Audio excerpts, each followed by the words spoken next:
You've lived your entire life believing that reality is stable, that the ground beneath your feet is fixed, that history has unfolded in a way that makes sense.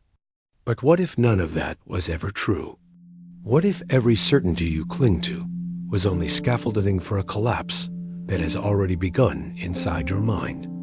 You believe the floor is solid. You believe the body you carry is weight, flesh, bone.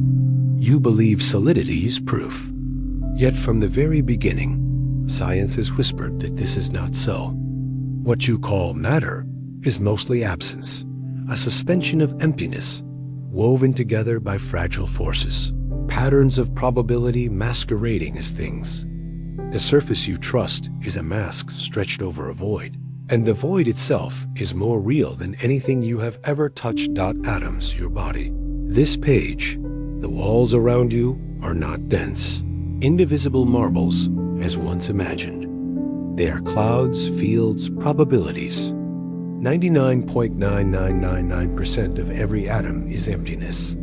What you call touch is not atoms meeting atoms, but repulsion, electrons refusing to occupy the same space, electric fields pushing against one another.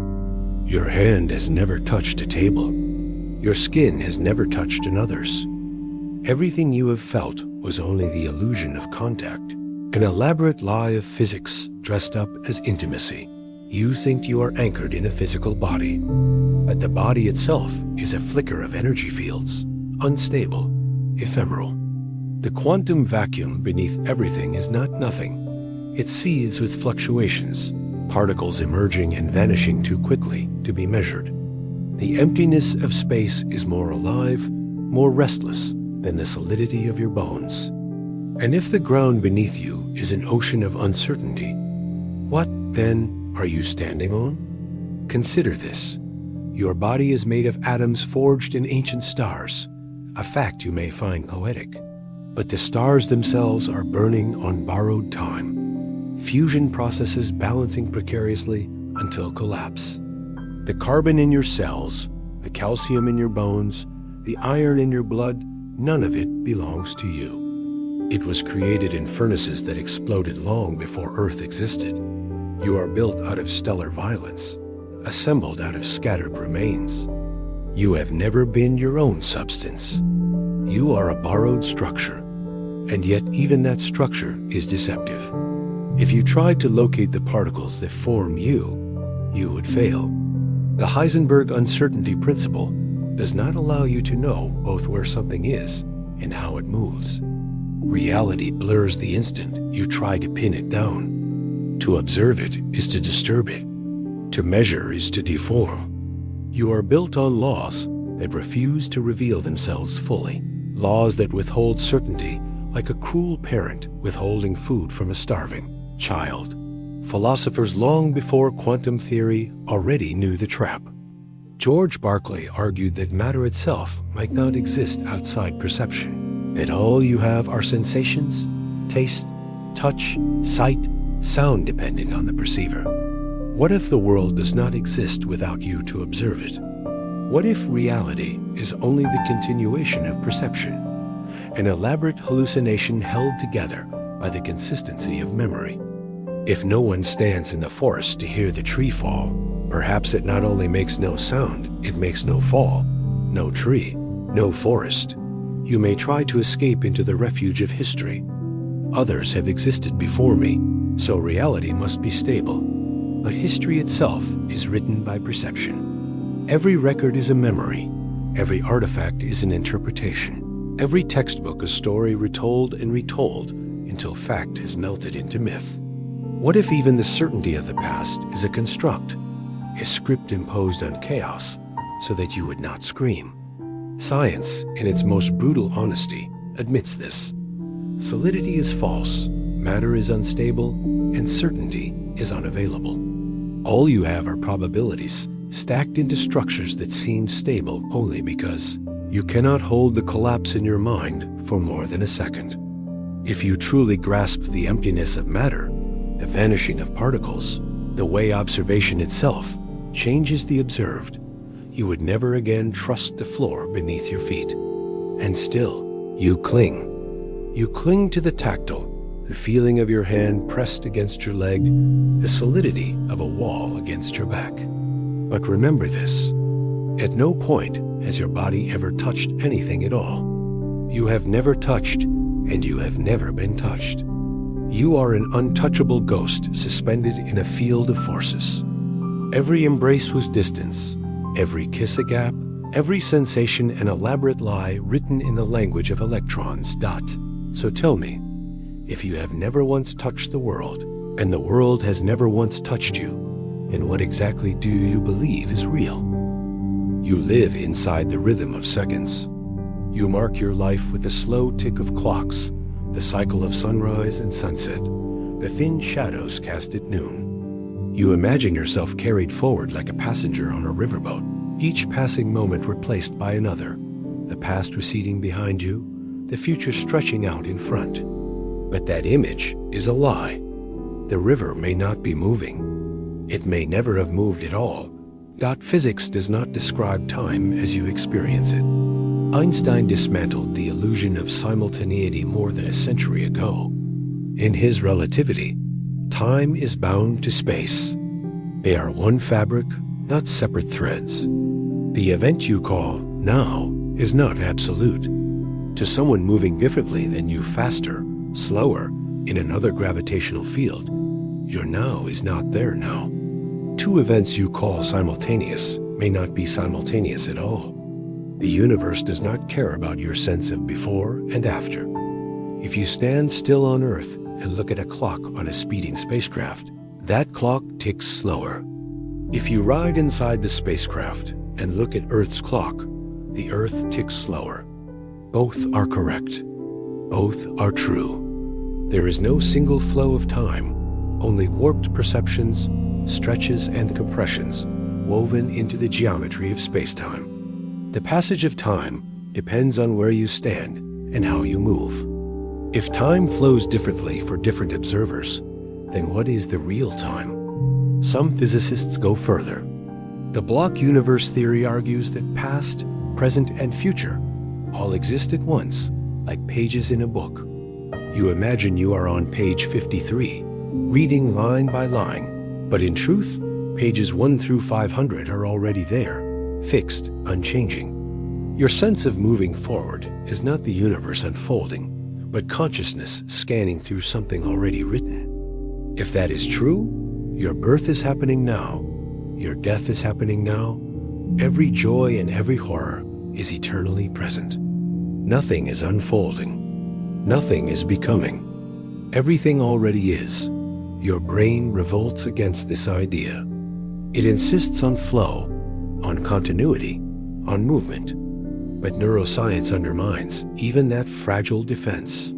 Your conscious experience lags behind reality by fractions of a second. The Libet experiments in the 1980s showed that your brain makes decisions before you are aware of deciding. The signal to move your hand arises in neural tissue milliseconds before you consciously choose to move it. You are a spectator watching the playback of a choice already made. Consciousness is late to its own life. That delay, barely perceptible, is enough to fracture free will. If your awareness comes after the decision, then your feeling of agency is an illusion stitched on top of machinery. You tell yourself, I chose this, when in fact the choice was delivered to you, already formed, already executed. Free will collapses, and with it the illusion of flowing time, because without choice, what does it mean to move forward?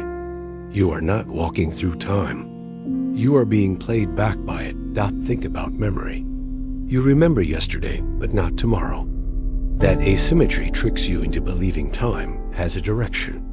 Yet memory is nothing more than electrical encoding in neurons, patterns preserved in fragile tissue. The arrow of time exists only because you can recall one direction and not the other. If memory could run backward, if you recalled the future as vividly as the past, you would no longer believe in forward flow. The arrow is not cosmic. It is neurological. Entropy is often called the true arrow of time, the measure of disorder increasing in closed systems. You are told that eggs break, but do not unbreak, that smoke disperses but does not reassemble. But entropy, too, is statistical.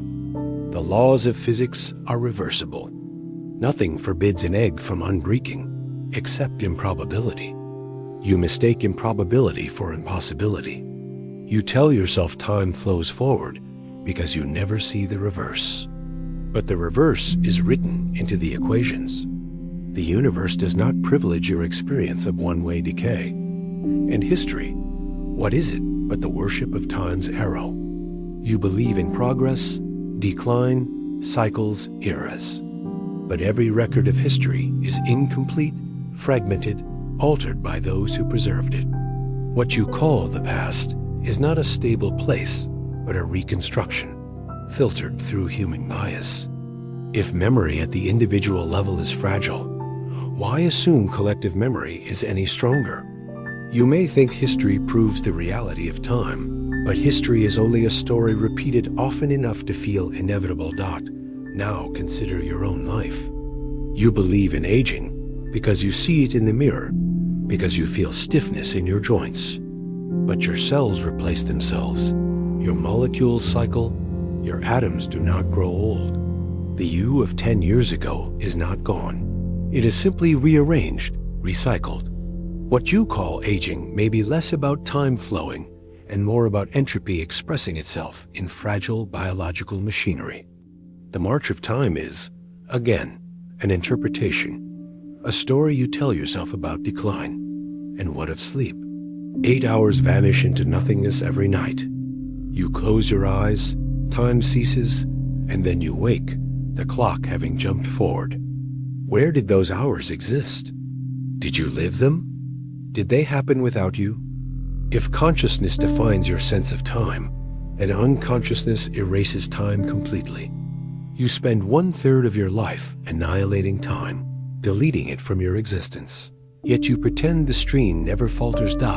So here you are, clinging to clocks, calendars, memories, stories of progress, convinced that time carries you somewhere. But the deeper you look, the more it collapses. Time is relative. Time is delayed. Time is reversible. Time may not exist at all. And if that is true, then the thing you fear most, death, may not be an end, but neither is life a beginning. Both are written, both already there, both meaningless in a universe where movement itself is illusion.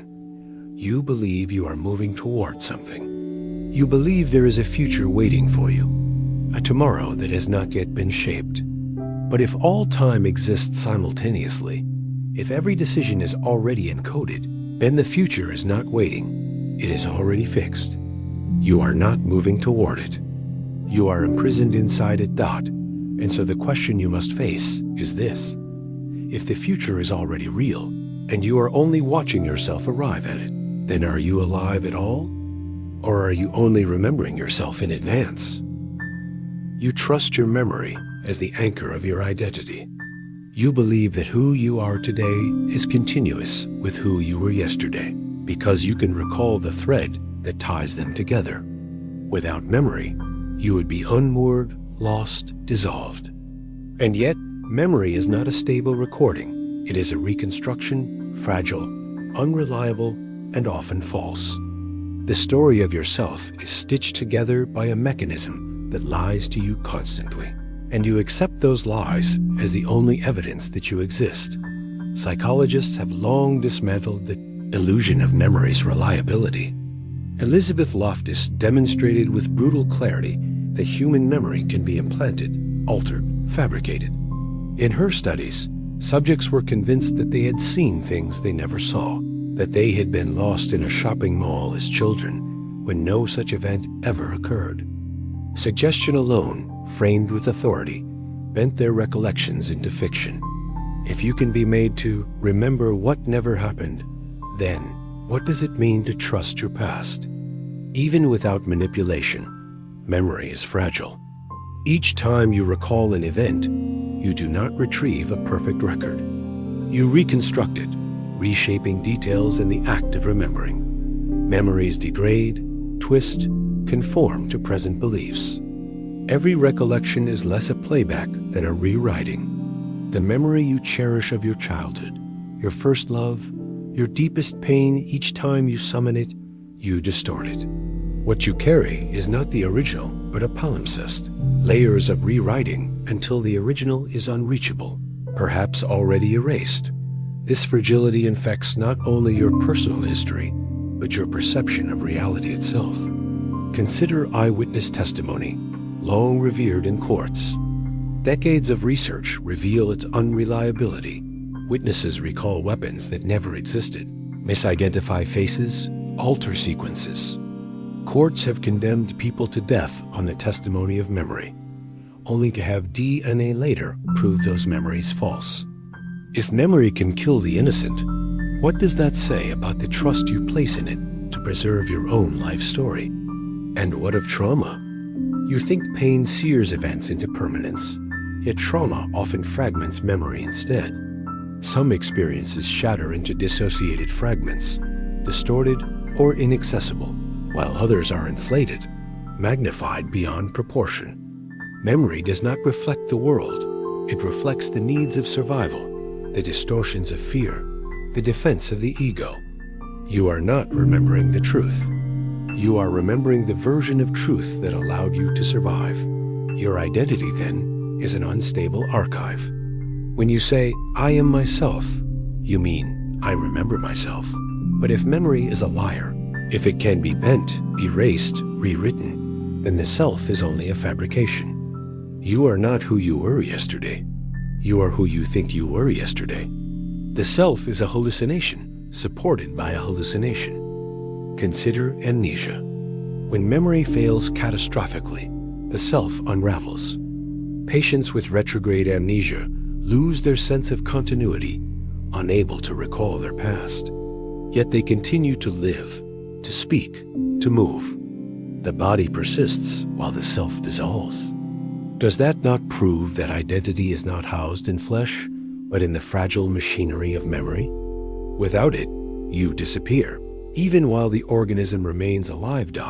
And what of false memory syndromes, when entire groups of people recall the same event that never occurred? The Mandela effect describes collective misremembering. People insisting Nelson Mandela died in prison in the 1980s. People remembering movie lines that never existed, brand names spelled in ways they never were. Dismissed as trivial quirks, they reveal something darker. If entire populations can share false memories, then consensus reality may itself be only an echo chamber of error. Reality may not be what happened. It may only be what enough people insist happened. Neuroscience digs deeper still. Memories are not static imprints, but patterns of synaptic connections, chemical modifications in fragile tissue. They can be disrupted, erased, or rewritten by altering proteins. In experiments, researchers have implanted fear responses in mice by manipulating neurons, making them afraid of spaces they had never entered. Memory is biology, not truth. If memories can be edited at the level of molecules, then the you that you trust can be altered in a lab. If your entire history can be reprogrammed, what remains of authenticity? Even when memory does not fail, it deceives by omission. You cannot remember most of your life. Years collapse into fragments, a handful of moments, images, sensations. You have already lost more than you remember. Where are those vanished years? Do they exist anywhere? If your memory is the only proof they happened, and that memory is gone, then for you, they never existed at all. Your own life has already been deleted.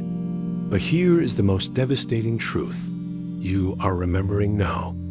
In this moment, as you read these words, you will try later to recall the experience.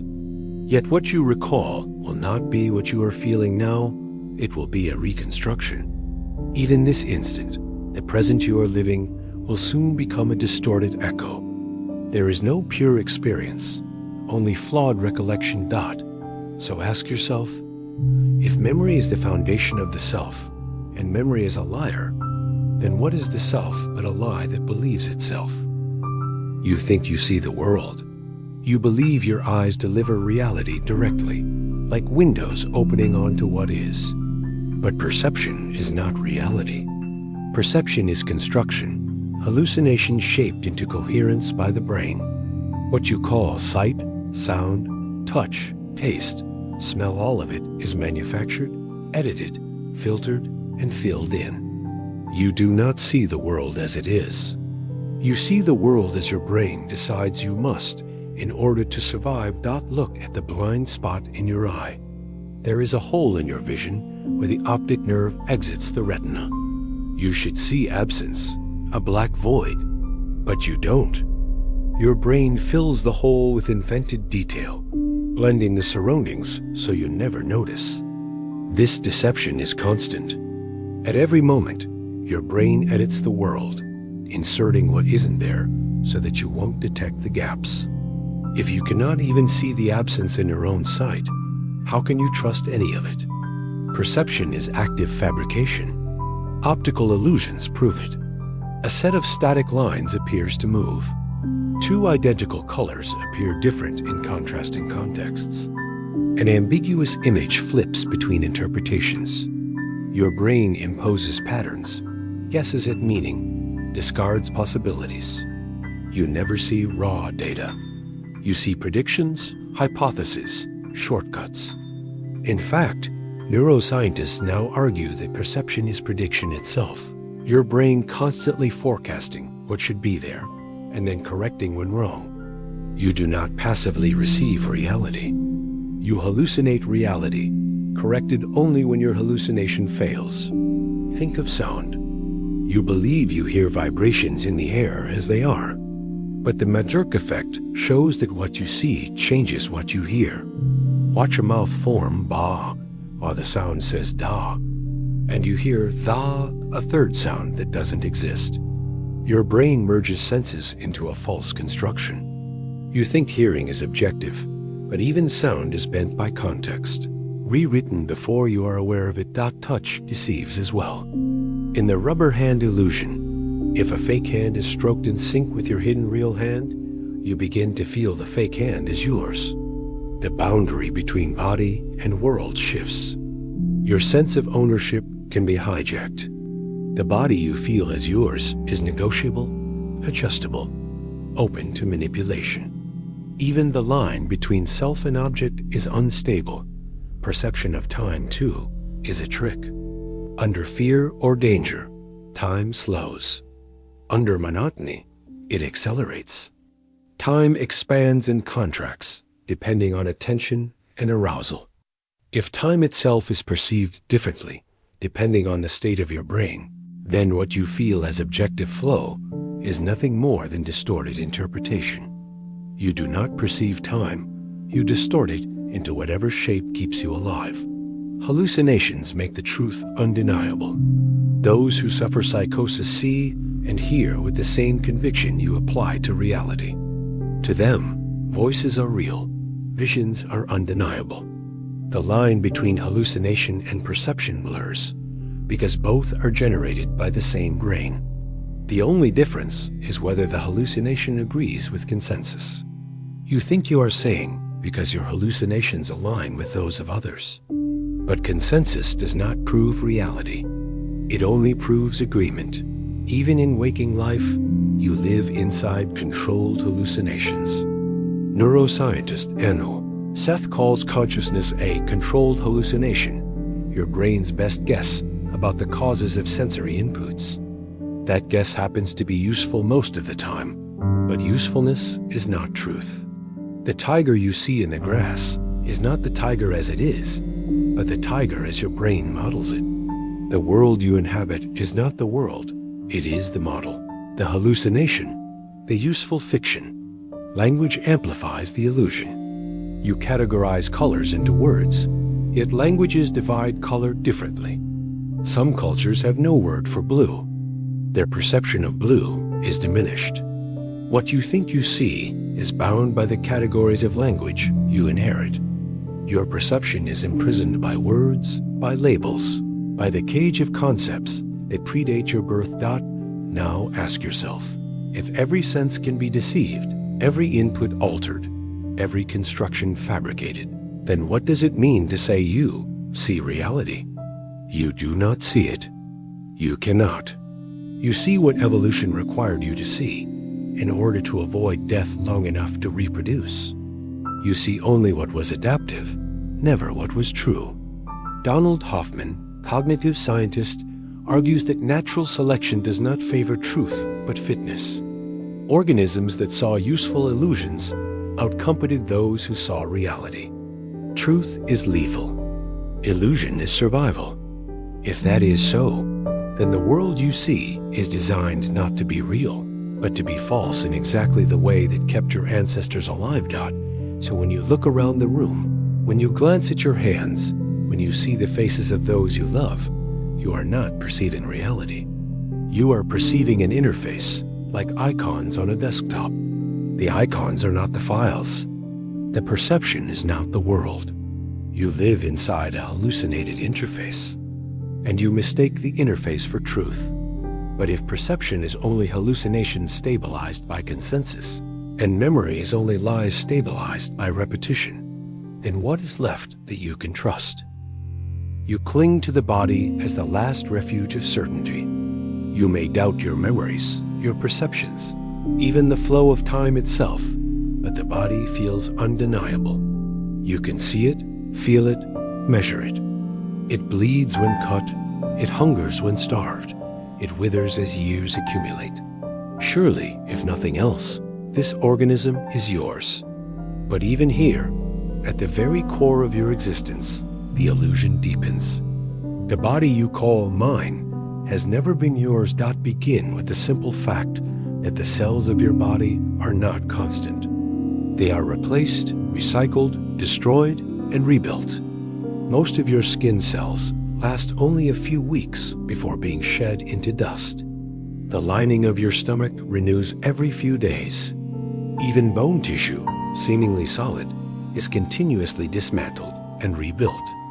Within a decade, nearly every part of you has been replaced. The body you defend today is not the body you inhabited 10 years ago. You are not a single organism enduring through time. You are a wave of replacement, an impermanent configuration of matter passing through. And even that matter is not yours. The atoms that form you did not originate with you. They were forged in ancient stars, scattered in explosions, drifting across billions of years before coalescing into Earth, into food, into air, into you.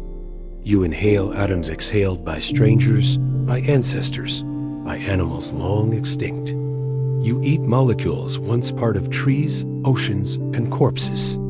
Every breath, every bite, every sip merges you with the dead. You are stitched together from borrowed remnants. Nothing in you belongs to you. Worse still, not all of you is even human. Your gut, your skin, your mouth colonies of microbes outnumber your human cells. The microbiome is essential to digestion, immunity, even mental health. Without these alien organisms, you would die. By cell count, you are more non-human than human. By gene count, you are vastly outnumbered. What you call your body is not an individual, but an ecosystem, a swarm, a temporary alliance of species. You are not one, you are many. And then there is the nervous system, the seat of what you call the self. You think the brain is a unified control center, but neuroscience reveals it as a chorus of competing networks. Different brain regions initiate conflicting actions, inhibit each other, override signals. The self emerges as a compromise between warring modules, not a commander issuing orders. There is no central you directing the body. There is only negotiation among fragments. Consider the split brain experiments. When the corpus callosum is severed, the two hemispheres operate independently. One hand buttons a shirt while the other unbuttons it. One hemisphere speaks while the other remains silent. When asked why they performed an action initiated by the opposite hemisphere, patients confabulate make-up reasons best. The speaking hemisphere has no access to the truth. Consciousness lies to itself rather than admit ignorance. What you call a unified self is nothing but a patchwork illusion built to hide division. Even basic bodily control betrays you. The autonomic nervous system runs most of your functions without your constant heartbeat, digestion, hormone release. You cannot will your pancreas to secrete insulin, nor can you will your cells to divide. The body operates on its own, indifferent to your so-called ownership. The parts you think you control, your hands, your voice, your movements are themselves, prepared unconsciously before you become aware of choosing. The self that claims ownership is always late, always behind, always grasping at an action already begun, and then disease arrives to strip the illusion bare. Alzheimer's dissolves memory. Parkinson's trembles the hand against the will. Cancer rewrites the body into a grotesque replication machine. In each case, the body shows you how little control you possess. You do not own it. You inhabit it briefly, until it turns against you, until it betrays you. Death is the final betrayal. The moment of your last breath proves the body was never yours. It belonged to processes far older, far colder, far more indifferent. The cells disassemble, microbes devour, atoms disperse. The body becomes once again what it always was, material on loan. You tell yourself it was yours, but the evidence insists otherwise. And so the question emerges, sharp and unavoidable. If the body has never truly belonged to you, if it is a temporary arrangement of foreign matter, alien organisms, and unconscious processes, then who or what are you? You cling to consciousness as your final sanctuary. Even if memory deceives, perception hallucinates, time collapses, and the body betrays you, surely the fact that you are aware, this flickering presence you call, I must be real. Descartes famously declared, cogito, ergo sum. I think, therefore I am. But what he mistook for bedrock is only another abyss. Consciousness feels indivisible, like a spotlight illuminating the theater of experience. Yet neuroscience has dismantled that unity. The brain is not a stage, but a machine of parallel processes. Different networks handle sight, sound, language, movement, emotion. They operate asynchronously, and what you experience as now is a stitched-together summary. Experiments by Benjamin Libet and later researchers show that unconscious brain activity precedes conscious decision-making. When you move your hand, the readiness potential in your brain spikes hundreds of milliseconds before you feel the decision to move. Consciousness is not the origin of action. It is the witness, arriving late, claiming ownership after the fact. This delay exposes consciousness as narration, not command. The brain executes, and the voice in your head tells a story about why you did it. The story is not true. It is confabulation. Split brain studies reveal this with brutal clarity. When one hemisphere acts outside the awareness of the other, the speaking hemisphere invents an explanation to preserve the illusion of unity. The brain lies to itself, and you are that lie. If consciousness is narration, then who is listening? Is there even a listener, or only endless narration feeding itself? The voice in your mind that says, I am me, is itself just another process, neurons firing in recursive loops. There is no inner homunculus, no ghost in the machine. There is only machinery describing itself, and you mistake the description for an experiencer. Philosophers call this the hard problem of consciousness. How can physical processes give rise to subjective experience? But perhaps the question is inverted. Perhaps subjective experience is not something produced, but something misinterpreted. Perhaps what you call awareness is not an additional layer, but an error. The brain mistaking its own self-monitoring for something more. A hallucination generated by a hallucination. Consider blindsight. Patients with damage to the visual cortex insist they cannot see. Yet when asked to guess where an object is, they guess correctly above chance. The visual information is processed unconsciously. What this proves is chilling. The brain can perceive without awareness. Consciousness is not necessary for perception. It is extra, superfluous, a commentary layered on top. The seeing is real. The awareness of seeing is optional, or anesthesia. Under the knife, you disappear. Entire hours vanish, not into sleep, not into dream, but into absolute absence. Yet your heart beats, your brain regulates your body, your cells divide. You return and insist you are gone. But where did you go? If consciousness can vanish without interrupting life, what does that say about its necessity? You are not sustained by it. You are not defined by it. It comes and goes like a fragile trick of light. The self, which consciousness insists on, is also an illusion. The default mode network in the brain generates the narrative of selfhood, but under psychedelics or meditation, that network quiets. The sense of I dissolves. Experience remains, sound, color, sensation, but without an owner. The world happens, but not to anyone. This state, called ego dissolution, shows that the self is not essential. It is a construct that can be dismantled. Even more disturbing, experiments in neuroscience suggest consciousness is not continuous, but discrete. A sequence of frames, snapshots stitched together like a film reel. Your sense of seamless flow is just the stitching. Between frames, there may be nothing. Gaps in which you do not exist, stitched over so you never notice. You are not continuous. You are flickering. And if consciousness is flickering, narrated, confabulated, and unnecessary, then what are you left with? Only machinery. Only neurons firing, synapses sparking, chemicals flowing. Your thoughts, your feelings, your very sense of existence are nothing more than biological processes humming in temporary harmony. The voice that says, I am, is not proof of being. It is the echo of gears grinding in wet flesh dot, but echoes fade. Machinery breaks. The processes will stop. The voice will fall silent. And when the echo ends, there will be no you to mourn the silence dot. So here is the question you cannot escape. If consciousness is only narration, only echo, only illusion, then who is it that you think is listening to these words right now? You believe you are the author of your actions. You wake in the morning, decide to rise, choose your clothes, plan your day, as if each decision is freely made.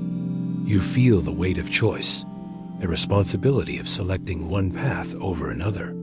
You imagine yourself as a captain, steering through possibilities. But the deeper you look, the more fragile this image becomes. Free will does not survive scrutiny. It withers into machinery, into inevitability. Begin with the experiments of Benjamin Levitt in the early 1980s. Subjects were asked to flex their wrists at a moment of their choosing while watching a clock. Electrodes measured their brain activity. The results were shattering. The readiness potential and unconscious buildup of neural activity spiked, hundreds of milliseconds before the subjects reported their conscious decision to move. The decision was already made before awareness arrived. Conscious choice lagged behind the brain's preparation. You do not choose to act. You become aware of the choice after the brain has already set it in motion. Later studies, with more precise measurements, extended this gap even further, several seconds of unconscious brain activity, predicting a decision before the subject became aware of it. The I that believes it is choosing is an afterthought, a narrator claiming ownership of actions it did not initiate. You are not the author of your choices. You are the witness of them. Philosophy anticipated this collapse. Spinoza wrote that men believe themselves free because they are conscious of their actions, but ignorant of the causes that determine them. Modern neuroscience only confirms his bleak insight. Your choices arise from causes you cannot see: genetic predispositions, environmental pressures, unconscious processing. You experience the surface, not the machinery beneath. Think about the last time you made a free choice. What did you eat for breakfast? Did you believe you could have chosen otherwise? But trace the chain. Your hunger shaped by hormones, your preferences shaped by culture, your pantry shaped by economic circumstance. At every point, causes accumulate, narrowing what you can do until only one option remains. You feel freedom because you do not see the chains. The illusion of freedom is strongest in moral decisions. You condemn others for their choices, believing they could have acted differently. But if every decision is the sum of biology and environment, then no one could have acted otherwise. The murderer, the saint, the addict, the hero, all are expressions of circumstances they did not create. Choice is only necessity wearing a mask, and yet the illusion persists because it is adaptive. Believing in free will allow societies to punish and reward, to enforce order, to sustain cooperation. The myth of freedom is useful, but usefulness is not truth. Truth is colder. You are not free. You are a puppet whose strings are invisible only because they run through you. Consider the uncanny evidence of predictive neuroscience. In some experiments, computers can forecast a subject's decisions seconds before they become aware of deciding. Your brain reveals itself in patterns that others can read before you know yourself. If a machine can predict your choice, then where is freedom? Choice cannot be free if it is predictable. Even randomness does not save you. You may imagine injecting chance into your decisions, flipping a coin, acting unpredictably. But randomness is not freedom. Randomness is chaos without control. A coin toss may decide for you, but that does not restore authorship. At best, it erases it, and so the self collapses further. If your actions are caused, if your choices are predictable, if your freedom is illusion, then who are you? A machine running programs written by evolution, culture, and circumstance. A system of inputs and outputs, mistaking its own ignorance for liberty. Think of the horror embedded in this. When you look back on your life and believe you shaped it, you are lying to yourself. The relationships you entered, the mistakes you made, the paths you took, all of it was determined. You could not have done otherwise. You are replaying a script already written, convinced you are improvising. And if that is true, then punishment and praise are meaningless.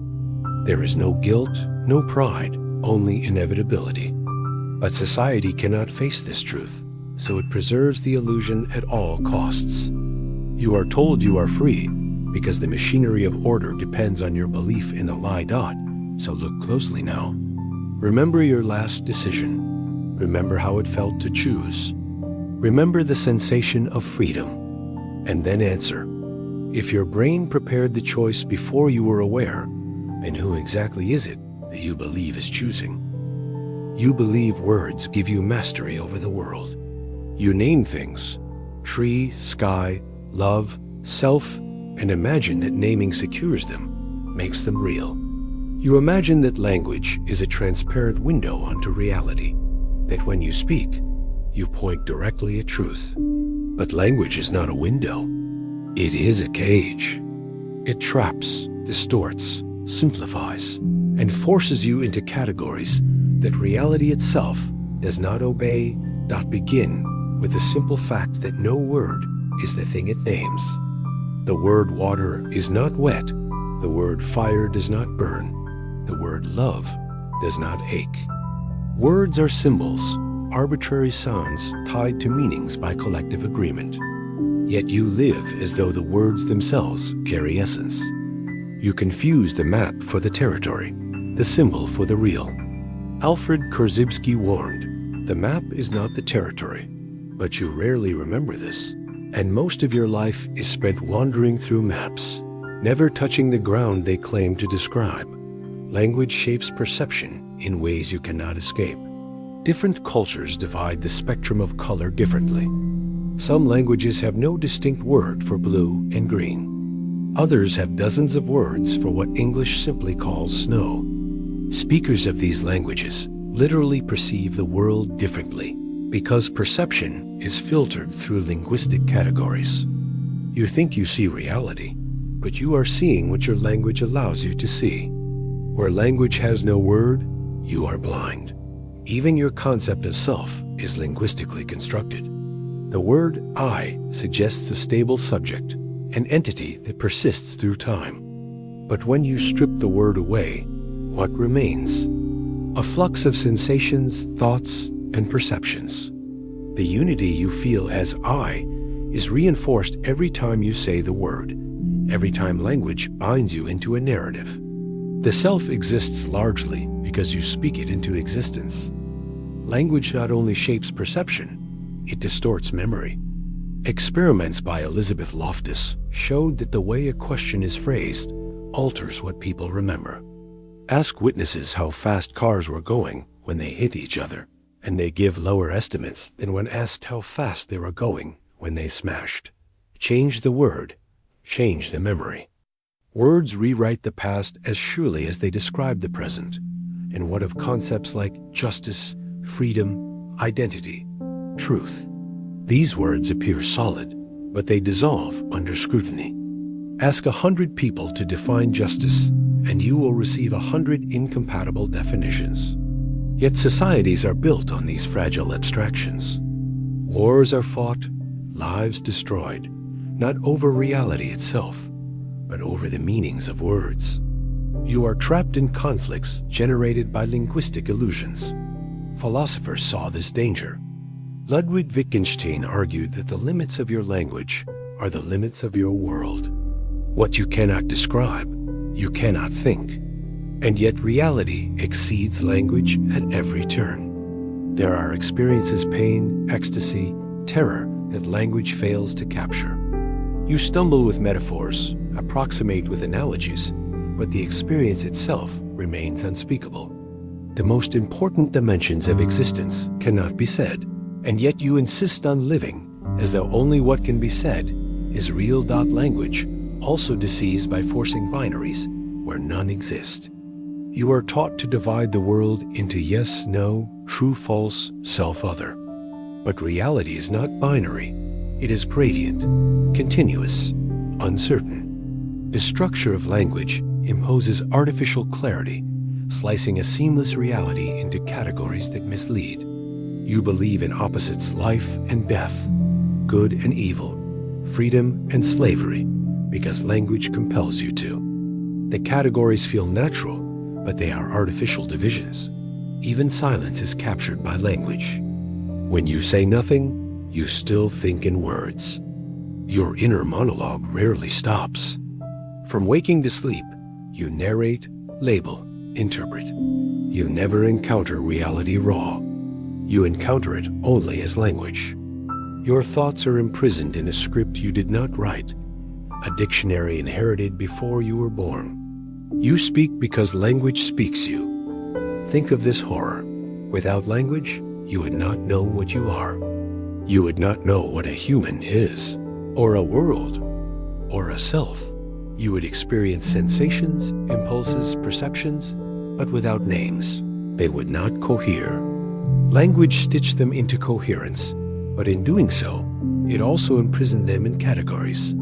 You do not know reality. You only know what language permits. And so your entire life has been lived inside words. Inside grammar, inside categories, inside illusions that bind perception, memory, and thought. You think you are free when you speak, but every word is a shackle. You think you are describing truth, but you are only rearranging symbols in a closed system.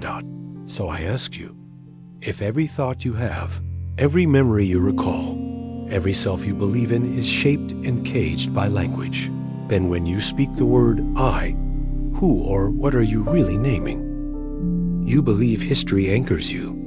You imagine a chain stretching backward, linking you to ancestors, nations, civilizations, epochs.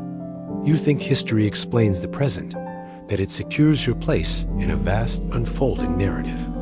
You are told stories of progress, of decline, of cycles that repeat. But history is not the past. History is the story told about the past, and stories are never neutral. What you call history is a reconstruction, fragile, selective, and often false. Consider first the obvious. Most of human experience is unrecorded. Billions of lives have passed without leaving a trace. What survives are fragments, bones, pottery shards, inscriptions, manuscripts. Archaeology is excavation not of truth, but of debris. Historians stitch together meaning from scattered remnants, but the vast majority of the past is forever gone. You imagine history as a complete tapestry, but it is more like a rotting net, holes gaping where most of reality has vanished. Even the fragments that remain are unstable. Documents are written from perspective, often by the powerful. Chronicles of war are told by victors. Defeats are minimized, atrocities erased. Entire cultures were annihilated without leaving records of their own voices. What you inherit as history is already propaganda, written to preserve the interests of those who survived. You mistake this distortion for truth. Take the example of Herodotus, called the father of history. His accounts of ancient wars are filled with hearsay, invention, and myth, yet they became authoritative. Or consider medieval chronicles, where comets and eclipses were recorded as divine omens, shaping how events were remembered. Even in modern times, government records omit, censor, and distort. The past that reaches you is already filtered through agendas. History is not memory, it is narrative. Memory itself is unreliable, as you have already seen. And collective memory is no better. Nations construct myths about their founding, their heroes, their enemies. These myths are repeated in textbooks, ceremonies, and monuments until they are indistinguishable from fact. The truth of history is often only the consensus of a group repeating the same story. Collective hallucination elevated into reality. Consider the phenomenon of presentism, the tendency to rewrite the past in the image of the present. You read history through today's categories: nation, race, gender, economy, even when those categories did not exist in the same way for those who lived it. You impose your concepts on them, distorting them. You cannot escape this distortion, because you cannot escape your own perspective. And then there are the gaps no one can fill. The collapse of the Indus Valley civilization, the fate of the Mayans, the disappearance of Roanoke. These mysteries expose the fragility of history. Whole cultures vanish into silence, their stories irretrievable. You tell yourself the past is secure, but it dissolves constantly, lost to time, leaving only questions without answers. Even when evidence survives, interpretation changes. Historians once described the Middle Ages as a stagnant, dark age. Later, revisionists emphasized continuity, nuance, complexity. Which version is true? Neither. Both. History is rewritten with every generation, reflecting new concerns, new values. The past is not stable, it mutates to serve the present. Worse still, history can be deliberately falsified. Regimes erase enemies from photographs, rewrite textbooks, destroy records. George Orwell imagined this in 1984. He who controls the past controls the future. But it is not only fiction. Stalin had rivals airbrushed from images.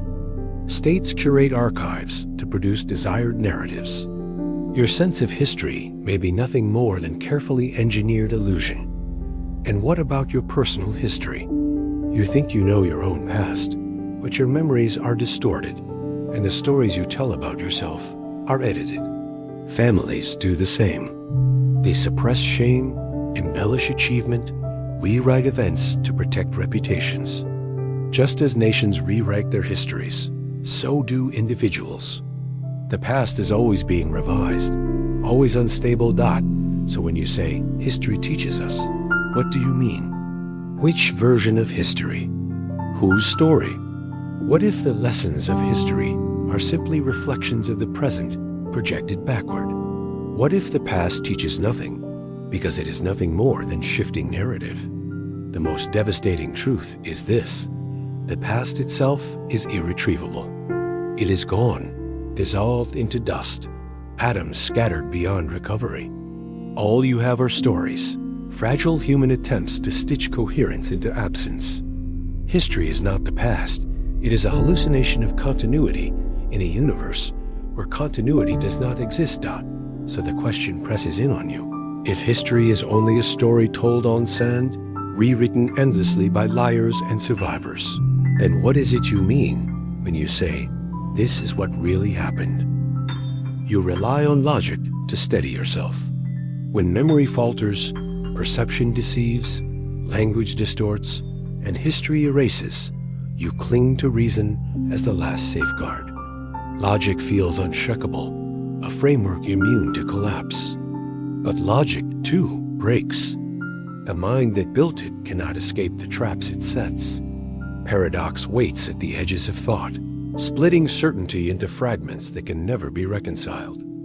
Consider Zeno's paradoxes, articulated more than 2,000 years ago. To walk across a room, you must first cover half the distance, then half of what remains, and so on into infinity. By this reasoning, you can never reach the other side. Yet you do. Motion is undeniable, but the logic of infinite division makes it impossible. Physics resolves it with limits and calculus, but the paradox remains. The world both moves and cannot move. Reality fractures under scrutiny. Take the liar's paradox. This statement is false.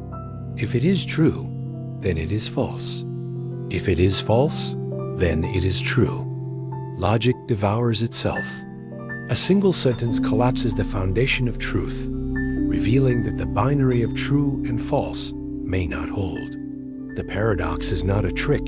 It is a wound in the fabric of logic itself. Gödel deepened the wound in the 20th century. His incompleteness theorems prove that any sufficiently powerful logical system contains true statements that cannot be proven within the system. No matter how you construct the framework, there will always be truths beyond its reach. Logic cannot be complete. Certainty is impossible. The very structure of mathematics, the language of physics, is built on this instability. Think of Schrodinger's cat, the quantum paradox. A cat sealed in a box is both alive and dead until observed. The logic of classical reality collapses. The cat inhabits a superposition of contradictory states. Observation resolves it, but what is observation? Why should the presence of awareness determine reality? You live in a universe where contradiction exists at the foundation, hidden only by probability. Paradox is not confined to abstractions. It infects your daily life. Take identity. You are not the same person you were 10 years ago. Cells have been replaced, memories altered, personalities shifted. Yet you insist you are continuous. Which is true? Both? Neither? The paradox of identity cannot be resolved. You are both the same and not the same. Consider the ship of Theseus. Replace each plank of a ship over time until none of the original remains. Is it still the same ship? If you gather the discarded planks and rebuild them, which ship is Theseus's? The paradox is not about ships, it is about you. If every cell in your body is replaced, are you still you? If not, then who is reading these words? Infinity deepens the fracture. Imagine Hilbert's hotel with infinitely many rooms, all occupied. A new guest arrives, and somehow there is room shift each guest to the next room, and vacancy appears. Infinity allows impossibility. Add more infinities, and logic itself dissolves. Infinity is not a number. It is a rupture, a reminder that reality slips out of the nets you cast around it. Even the paradox of free will returns here. If all is determined, choice is impossible. If randomness rules, choice is meaningless. You are trapped between determinism and chaos, with no space left for freedom. The paradox is inescapable. And then there is the paradox of self-reference. The brain studies itself. Consciousness observes consciousness. Logic judges logic. You are trapped in recursion, like mirrors facing each other, reflections spiraling into infinity. Each level seems to contain truth, yet each depends on the level above. There is no foundation, only infinite regress. You crave resolution, but paradox denies it. You want the world to be coherent, but it is not. It is fractured, contradictory, recursive. You live inside paradox, and the best you can do is forget it long enough to function. But the paradoxes remain, whispering that logic itself cannot save you. They show you the edges of thought, where certainty collapses. And so you must ask, if logic is fractured, if paradox is inescapable, then what does it mean when you call something true? You live as if the world is finite. You measure distance, count years, assign numbers, confident that everything has limits. Your body has edges. Your life has a span. The universe has a size. But infinity waits at every corner, shattering the illusion of containment. Once you let infinity in, every certainty unravels. Infinity is not a number you can hold. It is an abyss. Consider the set of natural numbers. 1, 2, 3, onward without end. There is no largest number. No matter how far you count, there is always more. Infinity is not vastness. It is endlessness. And endlessness has no shape, no closure. Your mind cannot contain it, yet mathematics is built upon it. Every equation that assumes, and so on forever, invokes infinity, and every invocation fractures logic. Georg Cantor exposed the horror most directly. He showed that some infinities are larger than others. The set of whole numbers is infinite, but the set of real numbers, the decimals stretching between them, is even more infinite. Between any two numbers lies an infinite continuum. Infinity nests within infinity, hierarchies without end. Your intuition collapses here, because how can something already without end be smaller than something else without end? Cantor himself was driven into despair by the implications, as if his own discoveries devoured him. Now consider Hilbert's hotel, that impossible thought experiment. A hotel with infinitely many rooms, all occupied. A new guest arrives impossible in a finite world. But shift every guest from room n to room n+1, and room 1 becomes free. The hotel, though full, has space. Add an infinite busload of guests, still no problem. Infinity absorbs all arrivals, never exhausted. This is not intuition. This is absurdity turned real by logic. And yet, the equations of physics rely on infinities every day. Infinity infects space itself. Look into the night sky. The observable universe may be finite, but what lies beyond cannot be measured. If space is infinite, then every possible configuration of matter exists somewhere. Not just stars and galaxies, but exact copies of you living parallel lives. An infinite universe guarantees repetition, because within endlessness, all arrangements occur. Somewhere, you are reading these same words, again and again, with only the smallest variations. Infinity erases uniqueness. Even if the universe itself is finite, time may not be. Cosmology offers the possibility of eternal recurrence, that the universe expands, collapses, and begins again, endlessly repeating. In infinite time, every arrangement of matter, every history, every life reappears. You will live again. You will die again. You will read this sentence again. And you will forget that you already have. Mathematics reveals stranger infinities still. Fractals like the Mandelbrot set contain endless detail. Zoom in forever, and new patterns unfold, never repeating, never ending. Infinity resides within the finite, concealed inside the boundaries you think are solid. The leaf, the coastline, the veins in your hand, fractals everywhere. Infinite complexity inside apparent simplicity. Infinity is not only out there, in the vast cosmos, it is inside you, beneath your skin. But infinity does worse than distort space and time. It destroys meaning. If every possible outcome occurs somewhere in infinite reality, then nothing is special. Every victory, every tragedy, every choice is repeated endlessly. Your uniqueness dissolves. Free will dissolves. Morality dissolves. For in infinite time and space, all that can happen does happen endlessly. Even your most secret thought is already being thought, right now, by someone else in some unreachable corner of infinity. And still infinity presses deeper. In quantum mechanics, probabilities ripple across infinite possibilities until collapsed by observation. In multiverse theories, every possible outcome of every quantum event exists in parallel. Infinity multiplies infinitely. Entire universes blossoming from every particle's uncertainty. Reality becomes a foam of infinities, beyond comprehension, beyond containment. Your mind revolts against this, tries to shrink infinity into metaphor, into symbol, into poetry. But mathematics insists it is real. Physics insists it is real.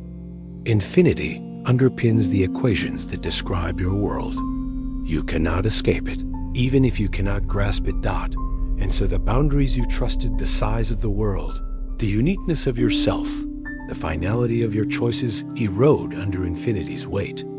You live inside a reality that offers no limits, no closure, no escape.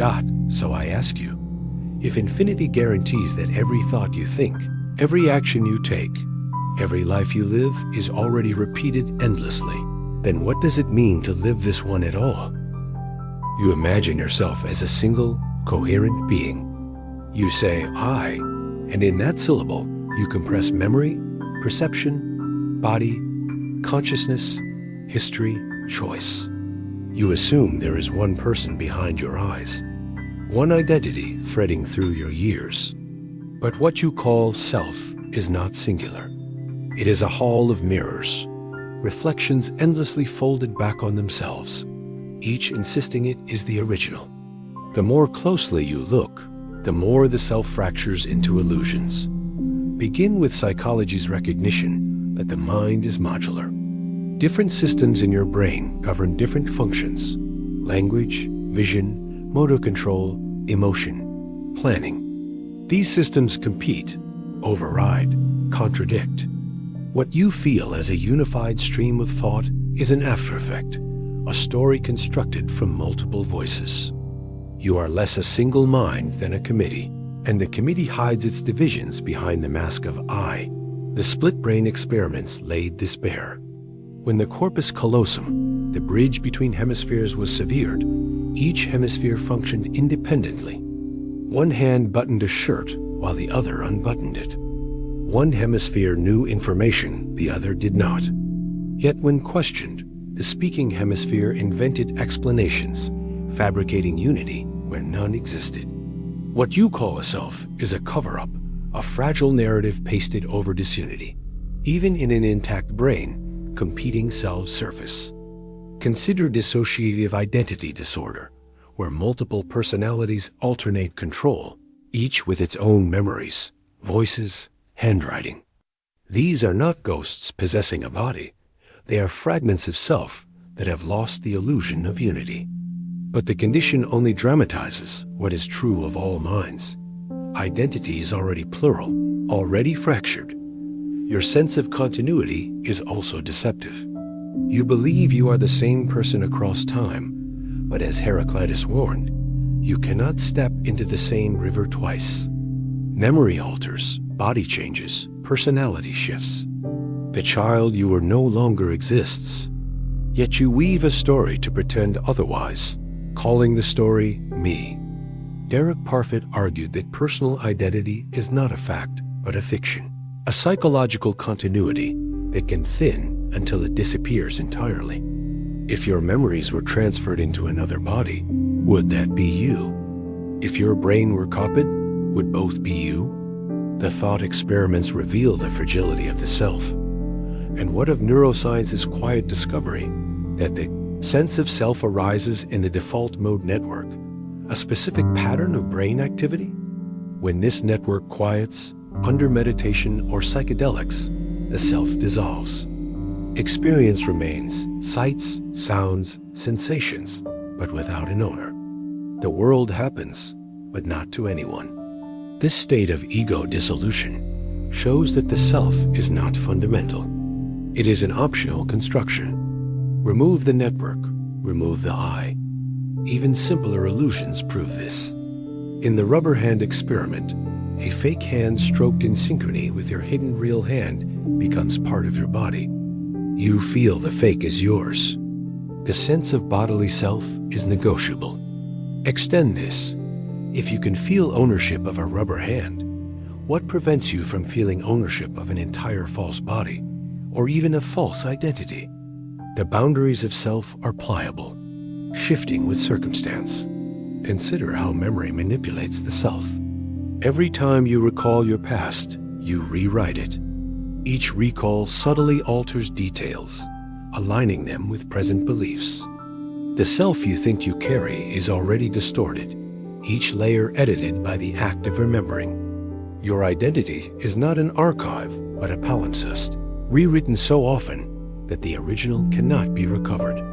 Language amplifies the illusion. The constant use of I convinces you of a stable subject. But the word does not point to a thing. It points to a narrative placeholder, a symbol of continuity. Remove the word, and what remains is not a self, but a flux of sensations and processes. The I exists only because you say, it does not now consider technology's assault on selfhood. With brain scans, computers can predict decisions seconds before you are aware of them. If a machine can read your choices before you know them, then where is yourself? It exists only as a delayed commentary, not as the author. Soon, artificial intelligence may reconstruct identities from data traces, creating digital replicas indistinguishable from you. If such a replica can think and act as you do, does it share yourself? Or are there now two of you, or neither? The self is also porous to others. Mirror neurons make you feel the pain of someone else's wound, the joy of their laughter. Boundaries blur. Where do you end, then another begin? If you absorb others' emotions, internalize their language, inherit their memories through stories, then the self is never isolated. It is collective, entangled, shared dot, and if the self is fractured, plural, rewritten, porous, and optional, what then? The one who says I is only a voice among voices, a narrator smoothing over chaos. There is no indivisible core. There is only a performance, endlessly rehearsed dot. So the question becomes this: if the I that you protect and defend has never existed as a singular thing, then who exactly is the one afraid of disappearing? You walk through the world believing your thoughts are yours.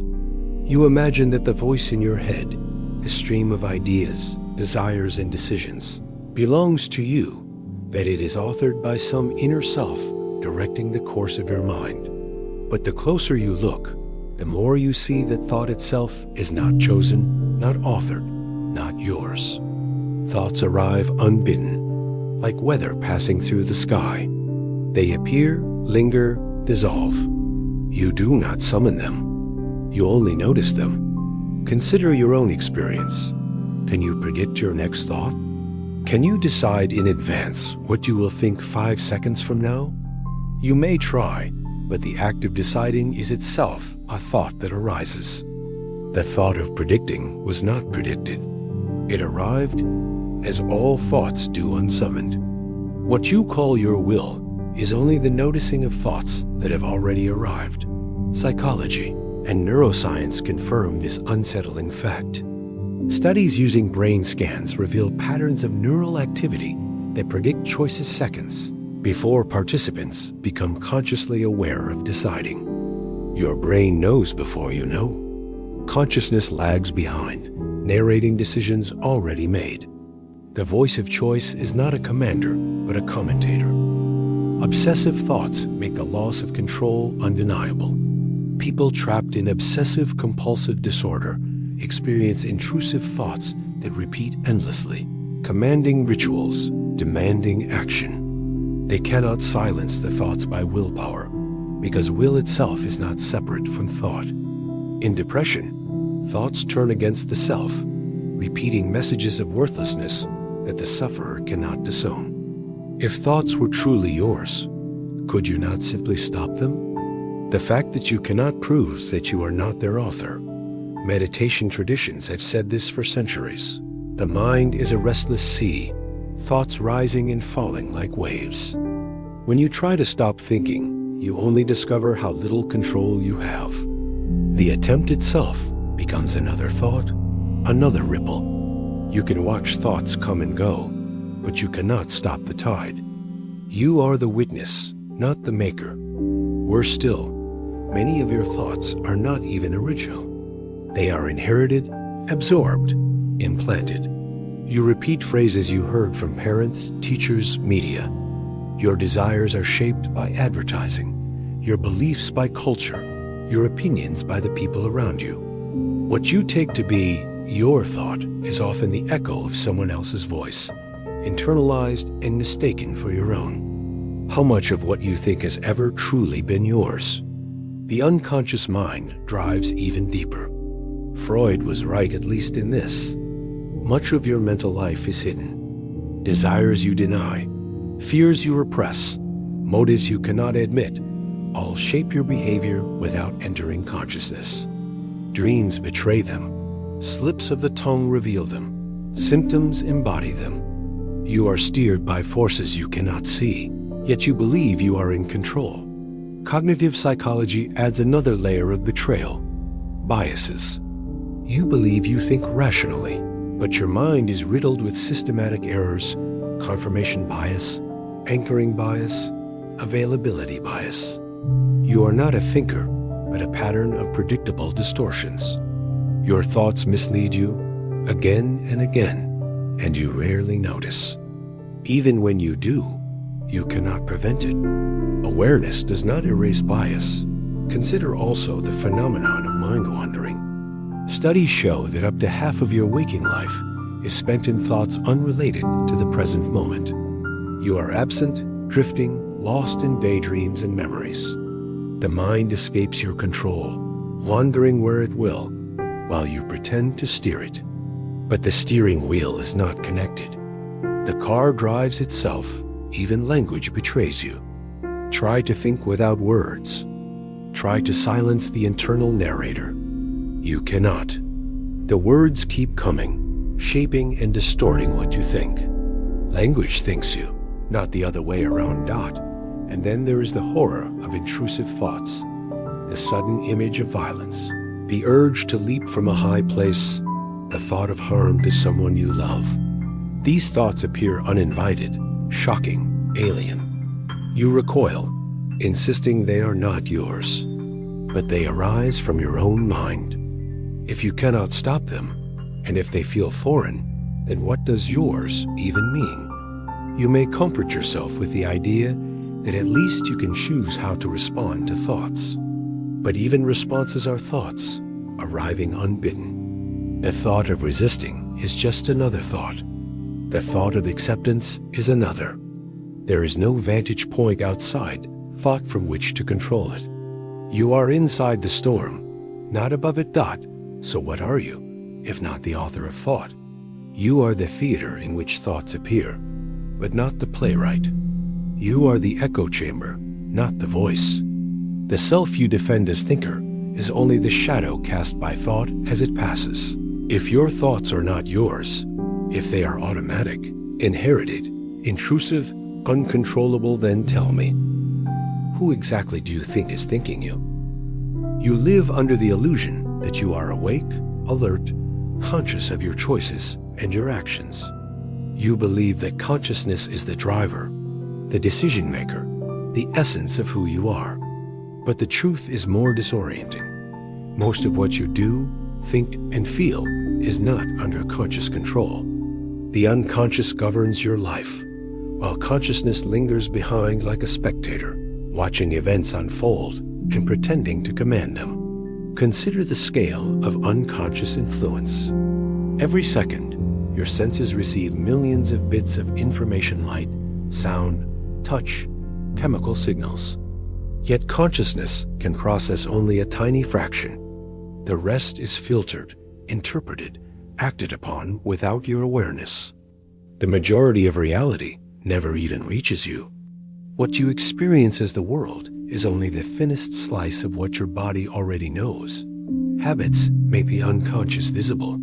You tie your shoes, drive a car, type on a keyboard without thinking. Entire sequences unfold automatically, freed from awareness. Once learned, the unconscious takes over. Consciousness would be too slow, too clumsy to manage them. You live most of your daily life in this autopilot, yet you tell yourself you are choosing every step. The unconscious also shapes desire. You believe you want things for reasons you can explain: status, pleasure, love. But psychoanalysis insists otherwise. Freud argued that hidden drives, sexual, aggressive, repressed, animate your choices.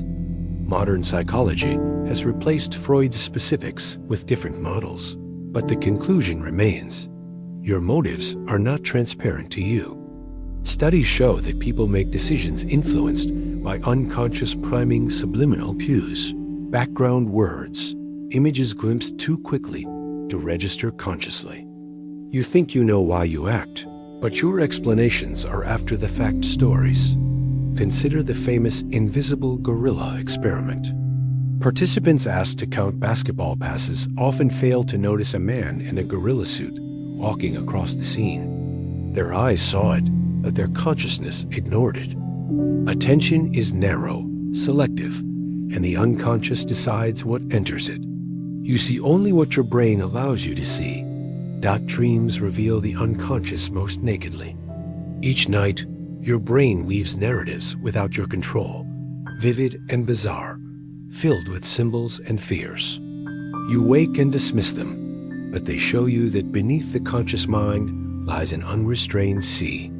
Even when you sleep, the unconscious continues, restless, irrepressible. The unconscious is not only irrational, it is skilled. Studies of expert intuition show that unconscious processing can solve problems faster and more accurately than conscious deliberation. Chess masters recognize patterns instantly. Doctors diagnose in moments without being able to explain how. Their unconscious has absorbed patterns beyond conscious articulation. You mistake this for magic, for instinct, but it is machinery operating beneath awareness. Yet the unconscious is not always benevolent. It can betray you. Implicit biases, racism, sexism, prejudice lurk beneath awareness, shaping judgments you would consciously reject. You swear you are fair, but your unconscious reveals otherwise in split-second reactions. In micro-decisions you cannot control. Your morality is compromised not by what you think, but by what you do not know you think. Even memory is not safe from unconscious editing. When you recall the past, the unconscious fills in gaps, invents details, reshapes events to fit present beliefs. You sincerely believe the reconstruction, unaware of the edits. Your past is not only fragile, it is rewritten by processes you never see. Neurology exposes the deepest horror. The unconscious can act without awareness altogether.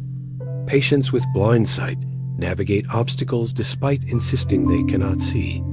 Their unconscious processes visual information accurately, but consciousness remains blind. The body acts correctly, while the mind insists it cannot. The unconscious is the true agent. Consciousness is the commentator. And then there are cases of automatism. People committing complex acts in states of sleepwalking or dissociation. Driving cars, cooking meals, even committing crimes without conscious awareness. These events prove that consciousness is not required for action at all. Life continues in its absence. Think about this. When you speak, words often tumble out before you plan them. You hear, what you are saying at the same time others do. The unconscious assembles language, and you, the supposed speaker, discover the sentence only after it has already been formed. Are you speaking, or is speaking happening through you? If the unconscious steers, then consciousness is not the driver. It is the passenger, watching the landscape of thoughts, feelings, and actions unfold, claiming ownership only afterward. You tell yourself, I did this, but it was done before you knew dot. So what does that make you? You are not the thinker of thoughts, not the controller of choices, not even the true perceiver of the world. You are the narrative your unconscious feeds itself, a shadow trailing behind processes you cannot touch. And so the question presses down on you. If consciousness is only the illusion of control, then who is it that you think is living your life? Each night, you surrender to unconsciousness.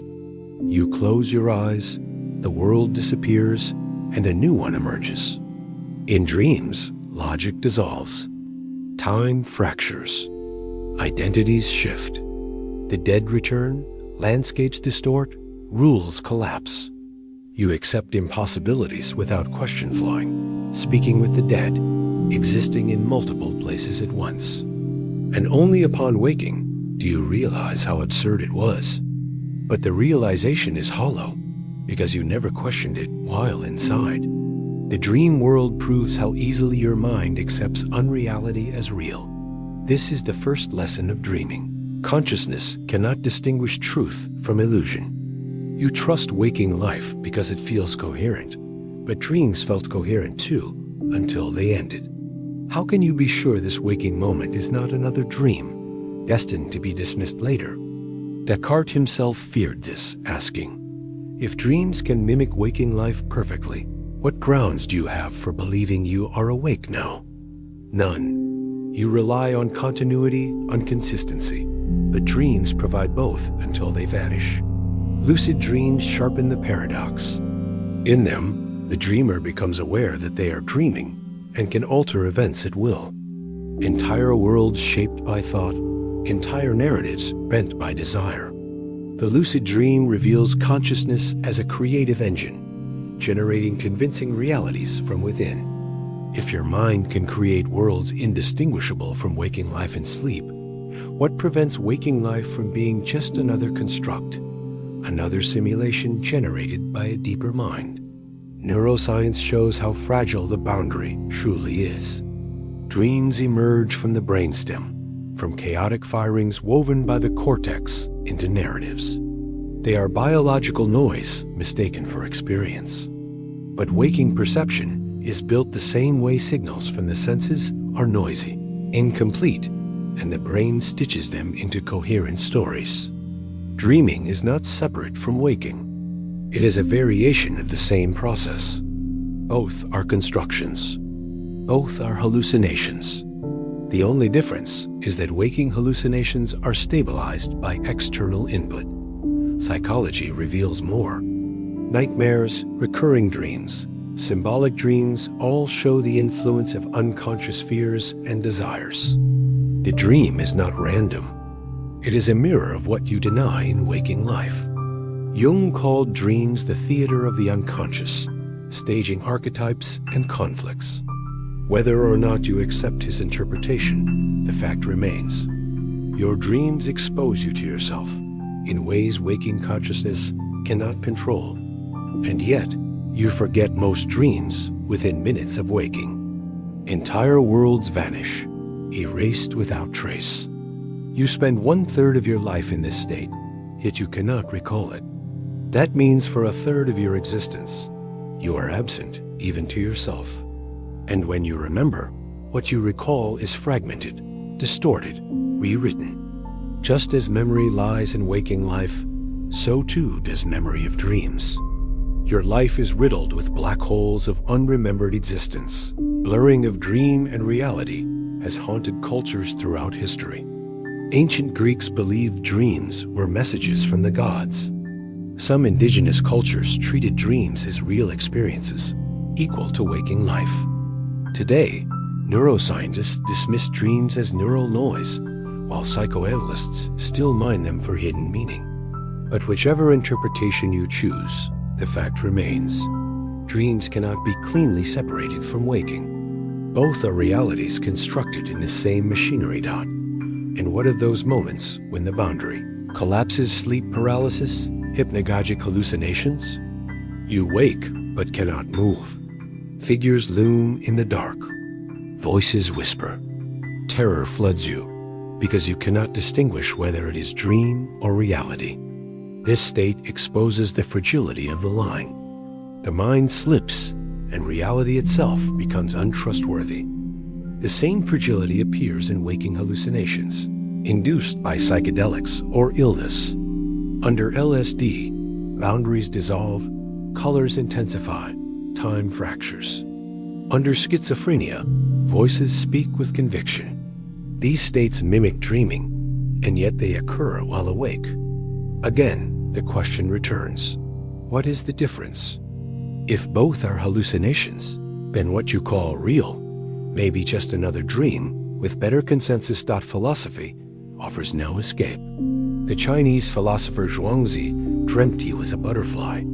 Upon waking, he asked, was he a man who dreamt he was a butterfly, or a butterfly dreaming he was a man? The question cannot be resolved because both states felt real. Your own life cannot escape this uncertainty. You may wake tomorrow into a deeper state and dismiss this world as dream. And who could prove otherwise? Even science cannot anchor you. Brain scans can map dream states, track neural activity, correlate REM cycles with narratives. But they cannot prove that waking life is not itself another level of dreaming. For every measurement depends on perception, and perception itself is already a construction. Science describes the dream from within the dream. Dreams expose the most devastating truth. Your grip on reality is weaker than you believe. You cannot trust the coherence of waking life because coherence can be manufactured. You cannot trust memory because memory erases. You cannot trust perception because perception hallucinates. Dreams prove that your mind can create convincing realities and then erase them without trace. So ask yourself, if you can never be certain whether you are awake or dreaming, then how can you ever be certain that this life is not just another dream waiting to dissolve? You comfort yourself with the belief that you matter, that somewhere in the vastness of the universe, your life has weight, your choices significance, your existence a place in some greater order. You tell yourself that consciousness gives the cosmos meaning, that your awareness lights up reality. But the universe does not need you. It has never needed you. Look at the scale of things. The Earth, which feels infinite beneath your feet, is a speck in the solar system. The solar system itself is a grain of dust within the Milky Way. The Milky Way is one galaxy among hundreds of billions in the observable universe. Beyond that, there may be infinite more. Against such immensity, your entire life, your fears, your loves, your struggles, shrinks into irrelevance. The cosmos does not notice you. It will not pause when you die. The history of the universe is even crueler. For 13.8 billion years, stars formed, galaxies collided, black holes devoured light. For almost all of that time, you did not exist. You will not exist for almost all the time yet to come. Humanity itself is a recent accident, appearing at the last possible instant of cosmic history. If the universe were a year old, humans would appear in the last few seconds before midnight on December 31st. You live inside a blink, and you mistake it for eternity. Life itself is fragile against cosmic indifference. Earth's biosphere has been nearly annihilated multiple times. Asteroid impacts, supervolcanoes, mass extinctions. Each time, species vanished forever, replaced by others. 99% of all organisms that have ever lived are extinct. Why should you or your kind be any different? The planet does not care. The universe does not grieve. And even Earth will not remain. The sun will swell into a red giant, scorching the planet, then collapse into a white dwarf. The oceans will boil away, the atmosphere will burn, the crust will melt. Long before that, rising entropy will destabilize climates, starve ecosystems, erase civilizations. No trace of you will remain. The universe itself tends toward dissolution. The second law of thermodynamics dictates that entropy increases, that order collapses into disorder. Stars burn out, energy disperses, structures decay. In the far future, galaxies will fade, black holes will evaporate, and the universe will approach heat death, a uniform void where nothing happens because nothing can happen. Against that fate, your existence is less than a flicker. Some argue that consciousness gives meaning to the cosmos, that without awareness, the universe would be empty. But awareness is not central. It is accidental. Most of the universe is barren, lifeless, indifferent. The laws of physics do not require you. They unfold whether or not you exist. If all humanity vanished tomorrow, the stars would still burn, galaxies would still spin, black holes would still consume. Even evolution, the process that created you, is indifferent. It does not select for truth, only survival. It shapes organisms that can replicate, not organisms that can understand. You exist not because the universe sought you, but because random variations happen to persist. You are an accident of accidents, strung together by chance. And what of human achievements, art, science, culture? You may believe they grant permanence, that they resist oblivion. But civilizations crumble, languages die, monuments erode. The pyramids will dissolve. The books you cherish will decay. The digital archives you build will vanish when the machines fail. Everything you call meaning is temporary scaffolding, destined for collapse. Even the idea of legacy falters. You tell yourself you live on in memory, in influence. But memory is unreliable, as you know. Within a few generations, your name will be forgotten. Within millennia, your species may be gone. Legacy is only a way of denying mortality.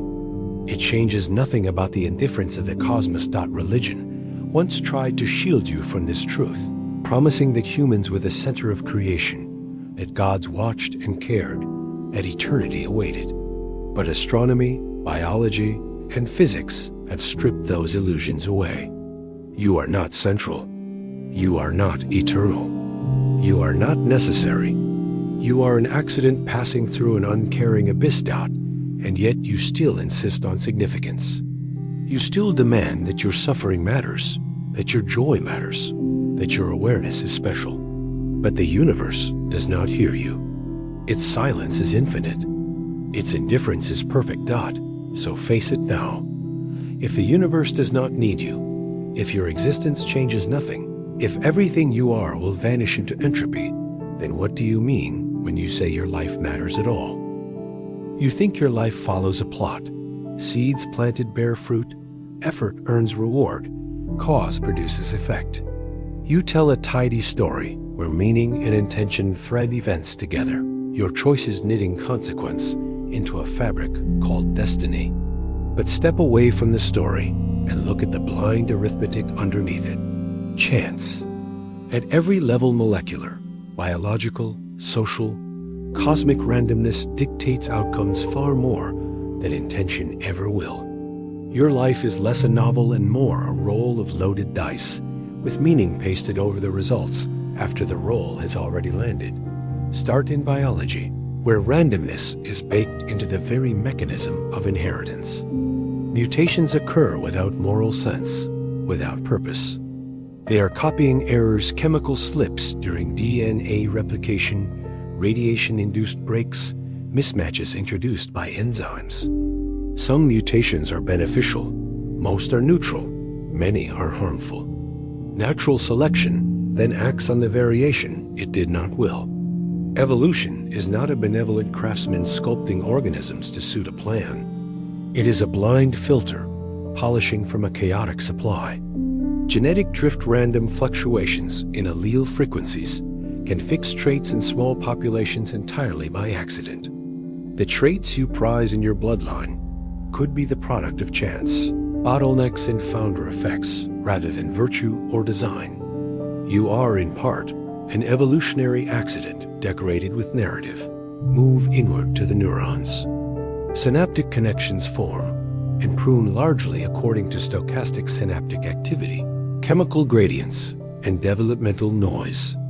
The pattern of wiring that becomes you is contingent on micro-events in the womb in the first months of life. Tiny fluctuations of neurotransmitter levels, local oxygenation, minor differences in growth signals, a marginally different fetal environment, a slightly altered timing of gene expression, and the trajectory of your personality may have bent in a different direction. The person who laughs at your joke, the partner you meet, the genes that got copied correctly. So much depends on microscopic randomness. Expand outward to the social web. Your birthplace, the family who finds and raises you, the random events that bring people into your life. A train delayed by 5 minutes, a rainstorm that changes a commute, an unplanned conversation in line. These are not the moves of destiny, but the small, stochastic differences that cascade into life-defining outcomes. The economist's concept of path dependence shows how tiny, early divergences amplify over time. The economist's insight, the history is path-dependent, is really the math of randomness wearing a costume of inevitability. Survivorship bias hides the tens of thousands of failed startups, wasted marriages, unpublished books. You see only the successful endpoints and mistake them for evidence of skill. Those who survive are not always the most virtuous or deserved. They are often the luckiest. Think of the lottery of birth. You did not choose the nation, the century, the family, the social class you were born into. That lottery determines the maps of opportunity and constraint, shaping education, health, risk exposure. Societies celebrate merit, but every meritocracy stands on the concealed scaffolding of randomness. A child born in a stable home gets advantages not by moral superiority, but by fortune. The mathematicians who formalize probability, Bayes, Kolmogorov, teach that prior conditions dominate posterior beliefs. In human terms, the prior of your birth often overwhelms whatever posterior you manage to compute with effort. Even within the science of probability, our intuitions are terrible. The gambler's fallacy convinces us that a coin toss is due to change, that a streak implies balancing forces, when reality treats each event as independent. The availability heuristic tricks you into overestimating traumatic events because they are vivid plane crashes, lottery winners, so you rescript randomness as narrative. You attribute intention to what is random because minds are pattern-seeking machines desperate not to be alone with chance. Faces in clouds, conspiracies in coincidences. Your brain will invent meaning to avoid the cold arithmetic of chance. Quantum mechanics gives randomness ontological weight. At the subatomic level, events do not merely appear random because of ignorance. Some processes are genuinely probabilistic. A radioactive atom decays unpredictably. An electron's position is given by a probability distribution. If indeterminacy sits at the foundation of matter, then the universe itself never completed a script. It collapsed onto outcomes according to probabilities. The world you inhabit is one realization among many possible worlds that could have emerged from quantum uncertainty. That you exist at all is the product of a particular realization, a contingency, not inevitability. Cosmology amplifies the gamble. The structure of the universe depends on parameters constants whose values determine whether matter clusters into galaxies or disperses into lifeless gas. The anthropic principle notes that we observe these particular parameter values because, in universes where different values prevail, observers like us would not arise. That's not cosmic purpose. It's selection bias. We can only find ourselves in histories conducive to life. The cosmic constants are not moral telegrams. They are contingencies sampled from a parameter space whose vast majority yields nothing like us. The apparent fine-tuning is less eloquent design than survivorship in a multiverse of outcomes. If such a multiverse exists, probability also humbles our claims to knowledge. Statistical significance is a fragile thing. P-values are misread and abused. Small sample studies produce spurious correlations. Regression to the mean hides causal illusions. We pattern match where there is noise. The replication crisis in psychology and other fields revealed how many supposed discoveries were chance artifacts, p-hacked by experimenters who wanted a story. Science, the noble enterprise of truth-seeking, must constantly guard against false positives, false patterns, born from the randomness of small samples and noisy measurements. What you thought was evidence for meaning often crumbles under larger data, revealing the scaffolding of luck. And the moral weight of this truth pierces deeper. If chance governs so much, praise and blame wobble. How culpable is the accident-prone executive who makes a risky bet that fails? How meritorious the artist celebrated because a critic happened to see them? When lottery and contingency shape outcomes, moral language begins to feel brittle. Our systems of retribution and reward rely on assumptions of control and desert. Expose those assumptions to the calculus of probability, and they look like superstition. We upbraid individuals for outcomes beyond their control and lionize success, often attributable more to random advantage than to virtue. You have spent a lifetime overlaying meaning onto random events to survive intellectually. Ritual, religion, narrative, therapy, each is an effort to disguise chance with intention. You create reasons to sleep better at night. I chose well. I was meant to meet them. This suffering has purpose. But these are stories told after the roll, ex post facto rationalizations that pacify the mind. They do not alter the underlying arithmetic. The horror is intimate. You reading this are the product of improbable chains, of parents meeting when they did, of genes recombining in a particular confluence, of innumerable dice rolled and settling into a configuration that yields you. Change any of 1,000 microscopic events, and you are never born. Your loves, your failures, your triumphs, many rest on the fragile scaffolding of luck, not the sturdy columns of destiny. Yet humans are poor statisticians. We punish randomness as moral failure and worship it as deserved success. We attribute agency where none exists and demand reasons where there are only probabilities. This mismatch is not merely intellectual error. It is existential cruelty. It forces us to feel shame for being unlucky and to take credit for being fortuitous. So here's the final chill you must hold. If chance, not purpose, writes the majority of your life, if the narrative you cling to is an after-the-fact gloss applied to random outcomes, then who is the author of your story? Who do you blame? Whom do you credit? And what meaning remains when the dice have already fallen? You spend your life orbiting death, circling it in avoidance, denying it in ritual, disguising it in euphemism. You say the dead pass away, depart, rest. You build monuments, weave myths, promise afterlives. You treat death as a transition, a doorway, a boundary to another state. But death is not a doorway. It is not an end in the sense of a completed chapter. Death is erasure total, unmaking, deletion. Biology makes this clear. Life is nothing more than a precarious balancing act.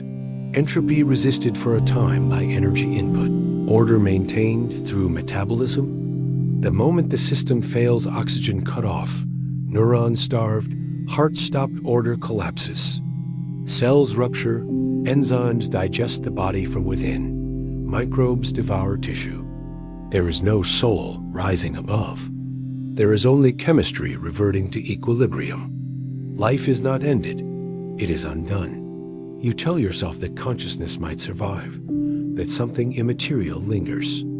But every shred of evidence ties consciousness to the brain. When the brain is injured, memory disappears. When chemicals shift, mood shifts. When neurons die, identity erodes. There is no experience without tissue. Destroy the tissue, and the voice in your head falls silent. Death is not a passage. It is the cessation of experience altogether. Consider anesthesia. Hours vanish into nothing. Not dream, not void, but absence. You go under, you wake, and you say, I was gone. That nothingness is as close as you have come to death. Multiply it not by hours, but by eternity, and you begin to glimpse the scale of erasure. Death is anesthesia without awakening. Religions promise otherwise, but their contradictions betray them. Eternal life in heaven or hell, reincarnation through endless cycles, dissolution into cosmic oneness. Which is true? They cannot all be. And each is suspiciously tailored to human hopes and fears. Reward for the righteous, punishment for enemies, a second chance for the dissatisfied. Wishful thinking wearing metaphysical clothing. Against them stands the silence of evidence. No one returns. The dead do not write back. Even memory fails as a refuge. You tell yourself you live on in the minds of others, but memory is frail, distorted, temporary. Within decades, your name fades from lips. Within centuries, your existence is dust in archives. Within millennia, no trace of you remains.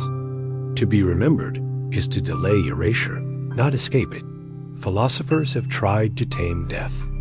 Epicurus argued that you should not fear it, because when you are, death is not, and when death is, you are not. But this cold logic comforts little. It is not the state of death that terrifies. It is the erasure of all states, the obliteration of continuity, the deletion of the self that once clung to existence. It is not nothingness itself you fear, but the fact that you will not even know it as nothingness. You will not be there to know at all. Heidegger argued that death gives life meaning, and existence becomes authentic when lived toward death. But authenticity is another mask, a way of pretending that annihilation is a gift. Meaning cannot be extracted from erasure. The truth remains. You are temporary, and death is the deletion of your temporariness. Modern science strips away the last illusions. The second law of thermodynamics ensures that energy disperses, order collapses, systems decay. The body is no exception. Life is entropy defied. Death is entropy fulfilled. And entropy always wins. Worse still, the universe itself is mortal.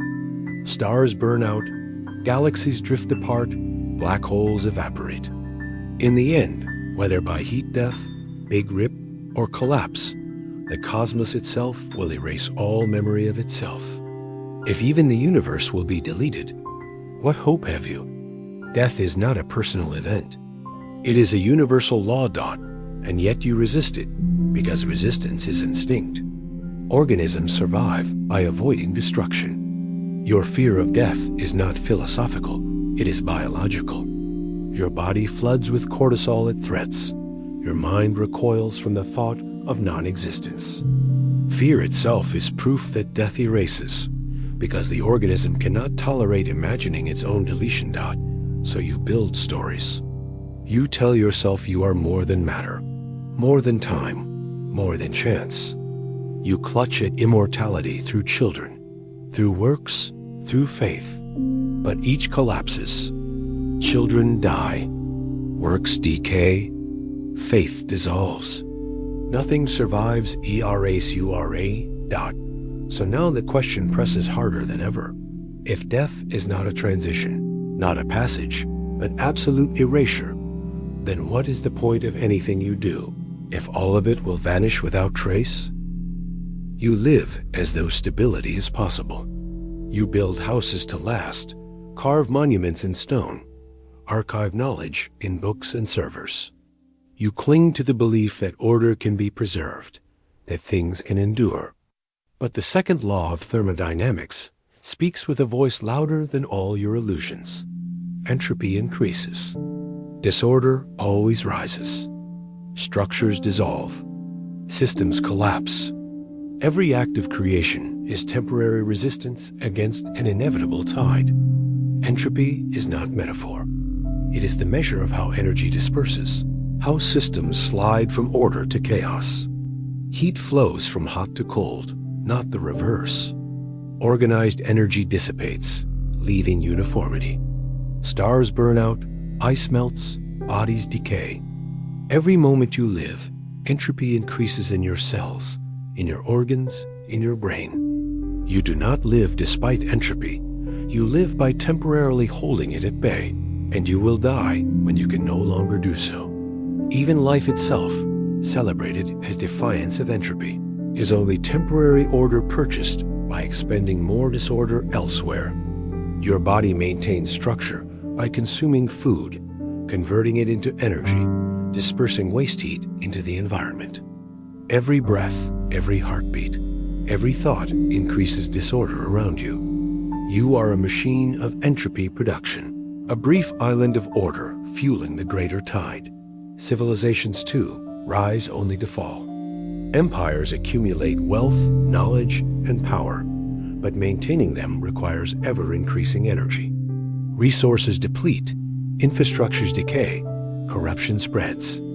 Eventually, the system collapses under its own weight. Rome, Mesopotamia, the Maya all followed entropy's script. Your own civilization is no different. Highways crack, buildings crumble, servers corrode, social order frays. Entropy is not a threat, it is the inevitable future. Even the stars obey. Nuclear fusion turns hydrogen into helium, releasing light and heat. But fuel runs out. Stars collapse into white dwarfs, neutron stars, black holes. Galaxies dim as stellar birth slows. On cosmological scales, entropy ensures that light fades, structures disperse, and the universe approaches thermal equilibrium, a state where no work is possible because energy is evenly distributed. This is heat death, the end of all difference, all structure, all life. Entropy also governs information. A message transmitted through noise degrades. Files corrupt. Languages evolve and lose meaning. Memories fade. The order in your thoughts erodes every time you recall them, each retrieval altering them. Even the story you tell yourself about who you are succumbs to entropy, rewritten until it bears little resemblance to what was. Information, like matter and energy, dissolves into disorder. You think technology might save you, but technology itself obeys entropy. Machines rust, software glitches, data decays. Servers storing your most sacred digital memories are already rotting, vulnerable to cosmic rays, heat, neglect. Even the internet, that vast archive, is temporary. The Library of Alexandria burned once. Its digital descendants will burn again, not by fire, but by entropy. Entropy explains why time feels irreversible. Broken glass does not reassemble. Smoke does not return to firewood. Ashes do not reform into living trees. Physics allows reversibility in theory, but in practice, the improbability is astronomical. Entropy is why you age, why your body weakens, why every system slides toward dissolution. And there is no appeal. No force counters entropy permanently. You can slow it, resist it, even reverse it locally, but only at the cost of increasing it elsewhere. The second law is not negotiable. It is the universe's only commandment, and it decrees collapse. Philosophers tried to make peace with this. Nietzsche spoke of eternal recurrence, everything happening again, forever. But entropy denies even that comfort, because recurrence requires reversibility. In an entropic universe, recurrence is fantasy. What decays will not return. What is erased stays erased. Entropy mocks meaning. You labor to create, but entropy erases. You struggle to preserve, but entropy consumes. You tell yourself stories of permanence, but permanence is illusion. Even the pyramids will dissolve, given enough time. Even black holes will evaporate. Even the universe itself will sink into featureless uniformity. And so entropy is not only a physical law, it is an existential verdict. It says nothing lasts. Not you, not your works, not your species, not your world. All order is temporary resistance, and resistance always fails. So I ask you, if entropy guarantees that everything you build, love, and remember will collapse into disorder, then why do you continue to cling to the illusion of permanence at all? You look up at the night sky and imagine fullness. Stars scattered across the darkness, galaxies glowing faintly, the velvet of heaven spangled with fire. You think the universe is crowded, bursting with brilliance, but this is a trick of scale. Space is not full. It is emptiness, unbroken, immeasurable, and almost perfectly indifferent. Consider the distances. The moon, which seems close enough to touch, is 384,000 kilometers away. Light, traveling at 300,000 kilometers per second, takes over a second to reach it. The sun, the source of all your warmth, is 8 minutes distant. The nearest star system, Proxima Centauri, is 4.2 light years away. Your spacecraft crawl. Even at their fastest, they would take tens of thousands of years to arrive. What you call the cosmos is an abyss, and you are marooned in it. The observable universe contains hundreds of billions of galaxies, each with billions of stars. But between them stretches void. Vast gulfs so wide that entire civilizations could vanish and never be noticed.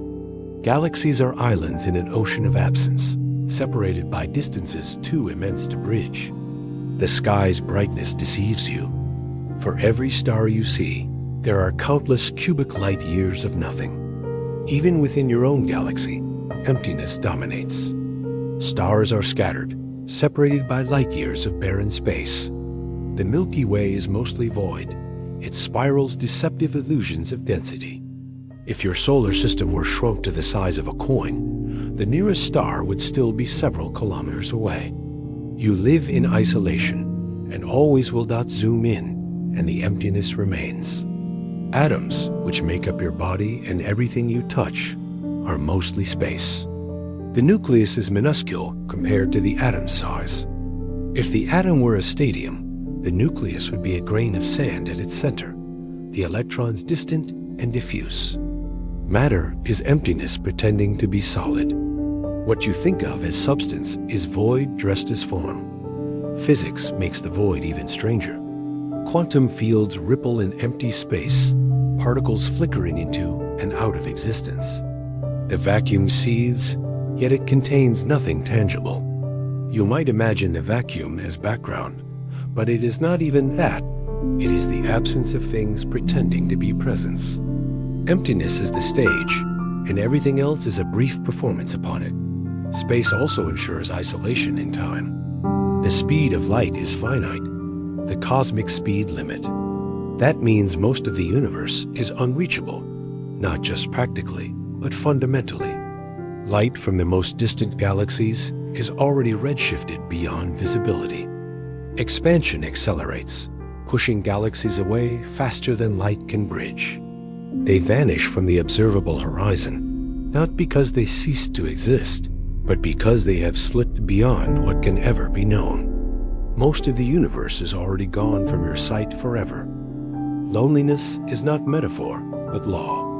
The more the universe expands, the more alone you become. In the far future, galaxies beyond the local group will be invisible, their light stretched into nothing. Future civilizations will look at the night sky and see only darkness, unaware that anything else ever existed. The universe is emptying before your eyes, and your presence cannot stop it. Even within the tiny habitable pocket you inhabit, emptiness is lethal. Step into space without protection, and vacuum does not just suffocate, it boils your fluids, ruptures your lungs, freezes you in silence. The void is not passive absence. It is active hostility. You live only because a fragile atmosphere protects you. Beyond it, emptiness waits, vast and patient. Astronomy tempts you with wonder, nebulae glowing in colors, galaxies spiraling with grace. But every image is illusion, long exposures stitching together faint photons gathered over hours. To your eyes, those places would appear almost invisible.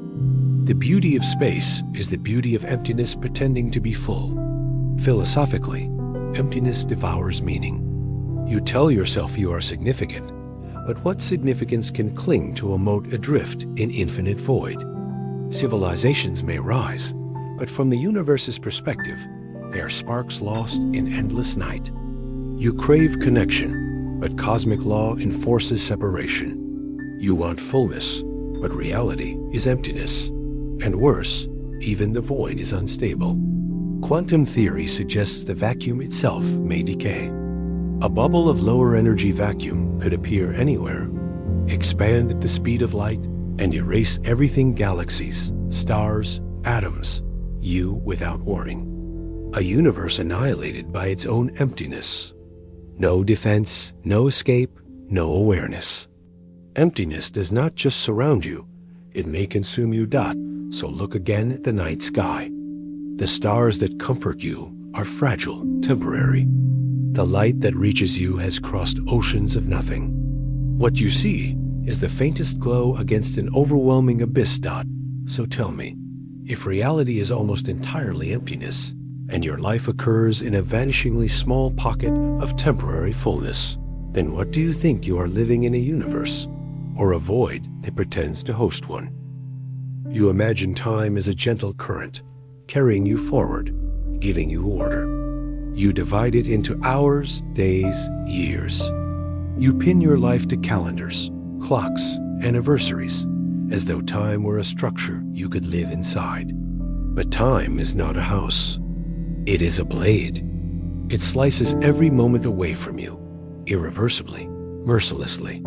You think of the present as real, but by the time you notice it, it is already gone. Your awareness lags behind reality by fractions of a second. Neuroscience reveals that what you call now is a construction, a stitched-together illusion your brain assembles from fragments. The present does not exist as you imagine it. You live always in the ghost of what has already happened, and the past you cling to is unreliable. Memory is not a record, but a reconstruction. Every recollection alters itself. Each time you remember, you reread. Your childhood, your joys, your traumas, all are distortions layered upon distortions. The past you think defines you is no more real than a dream retold too many times. It shifts, degrades, decays. How can you build a self on foundations that vanish as you stand upon them? The future, too, deceives. You project plans, ambitions, expectations, but all are fragile fictions. Chaos theory demonstrates how sensitive systems are to initial conditions, tiny differences yielding vast, unpredictable outcomes. The flutter of wings, the roll of dice, a shift of molecules. Any could unravel your imagined path. The future is not waiting for you. It does not exist. It is only the shadow cast by your longing. Even physics offers no refuge. Einstein revealed that time is not constant, not universal. It bends with gravity, stretches with speed. Astronauts orbiting Earth age differently than those on the ground. Time is not the steady march you feel. It is pliable, relative, unstable. Your sense of flow, of progression, is provincial, limited to your narrow perspective. From a larger view, time is not passing. It simply is already written. This leads to the block universe theory. Past, present, and future, all existing simultaneously. A four-dimensional structure where now is just a perspective. If this is true, then your life is not unfolding. It is already finished, every moment etched permanently into space-time. You are not moving forward, You are sliding across a frozen landscape, mistaking movement for destiny. Your choices are already made, your death already waiting, and yet, paradoxically, entropy drags you forward. The arrow of time, rooted in the increase of disorder, ensures that broken glass does not reassemble, that ashes do not revert to firewood. You move from order to disorder, from birth to decay, from being to non-being. Time is entropy's partner, escorting you toward dissolution. Every second that passes is a second of your structure collapsing. Think of how time manifests in your body.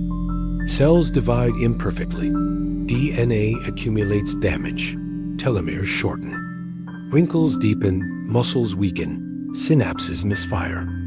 Time does not just pass, it carves. It writes itself into your flesh, leaving scars of its progress. You are a sculpture eroded by a chisel you cannot see. Even consciousness itself is fractured by time. You experience yourself as continuous, but neuroscience shows that continuity is illusion. The mind stitches discrete moments into a story, a narrative of you. In truth, awareness flickers. Each instant dies as the next arises, and the self you think is stable is a collage of corpses. History offers no escape. Civilizations rise and fall, languages blossom and die, monuments crumble. The march of time is always toward loss. The Library of Alexandria burned, cultures vanished, knowledge drowned. What you know today is built on ruins, and those ruins will one day be built upon again. Time erases always. And what of eternity? You imagine immortality as relief, but eternity is not salvation, it is torment. To exist forever in unchanging time is to drown in monotony, to be stripped of meaning by repetition. If time erases you, eternity erases meaning itself. Both are forms of annihilation. So time leaves you no refuge. The present is illusion, the past distortion, the future fantasy. Physics strips it of flow, entropy enforces its cruelty, biology etches its passage, history reveals its hunger. And at the end of this river, whether it flows or not, there is only disappearance. So, I ask you, if every moment you cling to dissolves the instant you grasp it, then what is left of you but the fading outline of something that was never truly there? You believe memory is your anchor. You cling to it as proof that you are continuous, that your past was real, that your identity is not just a passing shadow. Memory is the story you tell yourself about yourself. But memory is not a recording. It is not a photograph preserved in the vault of your mind. Memory is construction, distortion, invention. It lies more than it reveals, and what it preserves, it rewrites each time you call upon it. Neuroscience has shown this with brutal clarity. The hippocampus does not store perfect snapshots. It encodes fragment sensory traces, emotional tones, contextual cues. Each act of remembering is not retrieval, but reconstruction, like piecing together a shattered vase. And each reconstruction alters the memory itself. To recall is to rewrite. What you think is stable becomes unstable. What you think is certain becomes contaminated. Every memory you hold has been corrupted by every act of remembering it. Experiments prove how fragile memory is. Elizabeth Loftus demonstrated that people can be made to remember events that never happened. Suggestion plants false images in the mind, and soon the subject swears they recall details, emotions, context. Witnesses testify with confidence about crimes they never saw. Children insist they were lost in malls when they were not. The brain does not know the difference between what it reconstructs and what it invents. Even unprompted, memory warps itself. You misremember timelines, conflate events, alter details to fit current beliefs. You smooth over contradictions, adjust narratives, erase what is inconvenient. Your memories serve not truth, but coherence. They preserve not what happened, but what allows you to think you know who you are. And what happens when memory fails altogether. Alzheimer's disease, dementia, traumatic brain injury, all reveal the dependence of self on memory. When memory dissolves, the self dissolves. Personality alters, continuity breaks. You see this in the elderly who no longer recognize their children, in patients who loop endlessly in the present, unable to recall the last minute. Without memory, you are not yourself. Without memory, you are no one. But even in health, your memory betrays you. Think of dreams, sometimes vivid, sometimes impossible, often forgotten within seconds. What are dreams but proof that your brain can generate convincing experiences and discard them as if they never were? Now imagine your waking life is no different. What if your so-called memories are simply dreams you have failed to identify as false? Philosophers have long questioned this. Descartes imagined an evil demon deceiving him into believing false memories. Modern thinkers speak of simulation theory, where entire histories could be fabricated as part of a programmed illusion. If memory can be manufactured in labs and corrupted in life, why are you so confident that the memories you hold are any more real? History itself suffers the same distortion. Collective memory, the stories cultures tell, are rewritten constantly.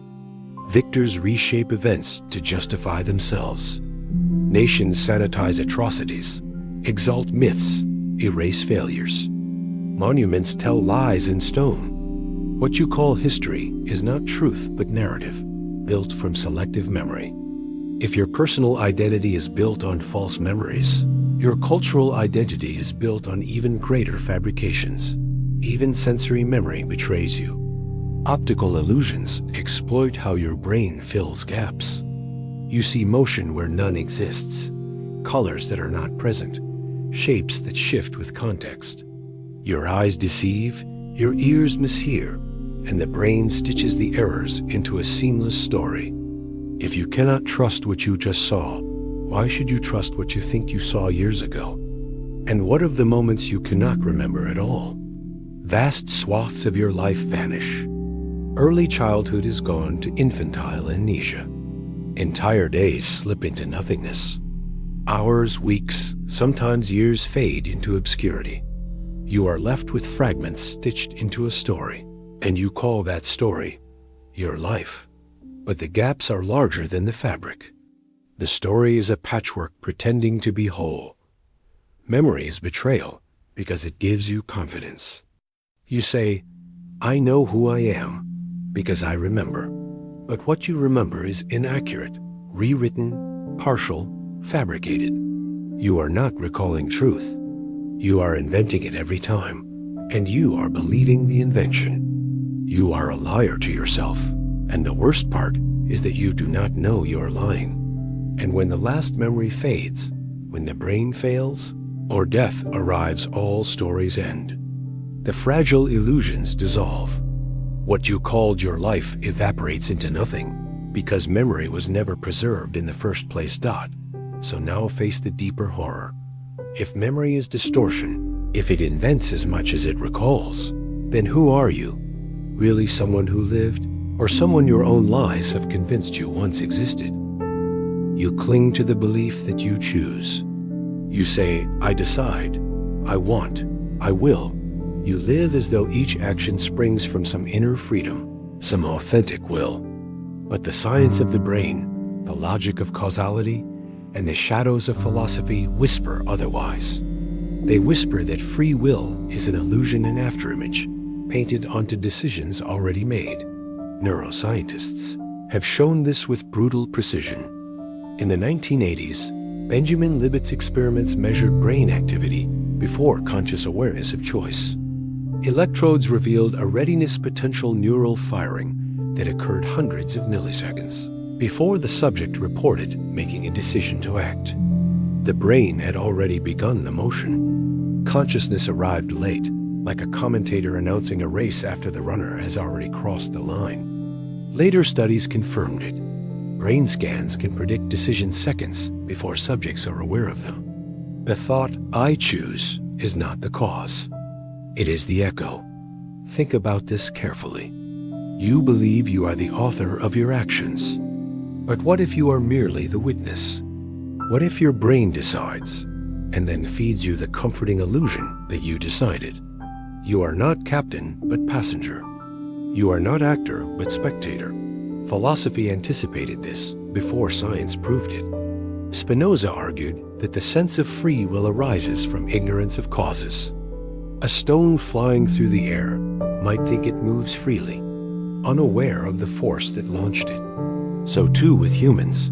You act under causes hidden from you, and then you feel free only because you do not see the strings pulling you. Modern neuroscience expands this view. Every choice arises from prior causes: genes, environment, brain chemistry, hormonal fluctuations, random noise in neural circuits. You did not choose your genetics. You did not choose your childhood. You did not choose the culture that shaped you, the language that taught you categories, the traumas that carved scars into your behavior.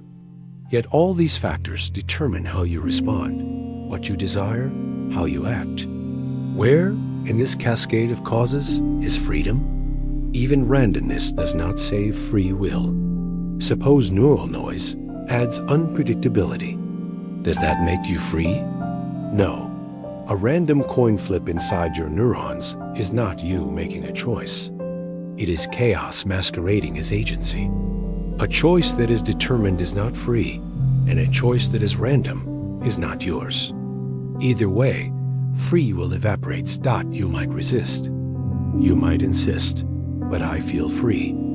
I feel myself choosing, but feelings deceive. You also feel the sun move across the sky, though it is the earth that spins. You feel solidity in objects, though they are mostly empty space.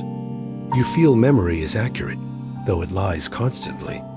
Why should your feeling of freedom be any more reliable? Consider daily life. You crave food. Did you choose the craving? You feel anger. Did you choose the surge of chemicals that produced it? You fall in love. Did you choose the cocktail of neurotransmitters and childhood attachments that shaped that feeling? You tell yourself stories after the fact. I wanted this. I chose this. I decided this.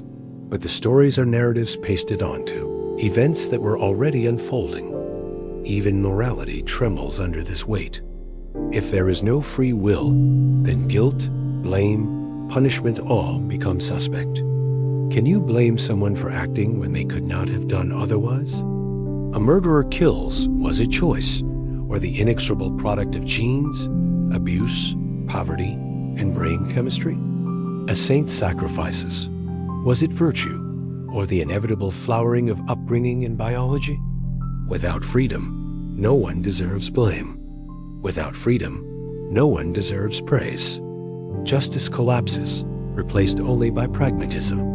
Restrain the dangerous, encourage the kind, but abandon the illusion of deserts. Religion, too, falters. Many faiths depend on the notion of moral responsibility, sin, virtue, repentance, salvation. But if you cannot freely choose, what sense is there in damnation or reward? What meaning is left in commandments if they could never be obeyed or disobeyed, except as dictated by causes beyond your control?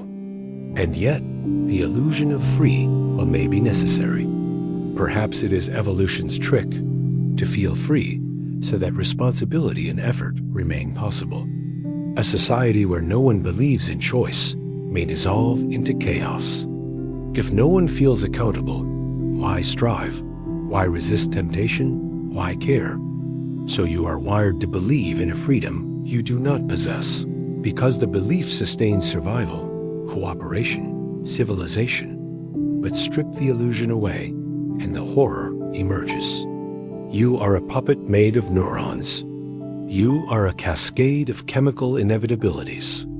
You are a script unfolding, written by forces you never touched. You live as if you write your story, but the story writes you. And what of meaning? If every thought is determined, if every decision is an illusion, then what becomes of the self?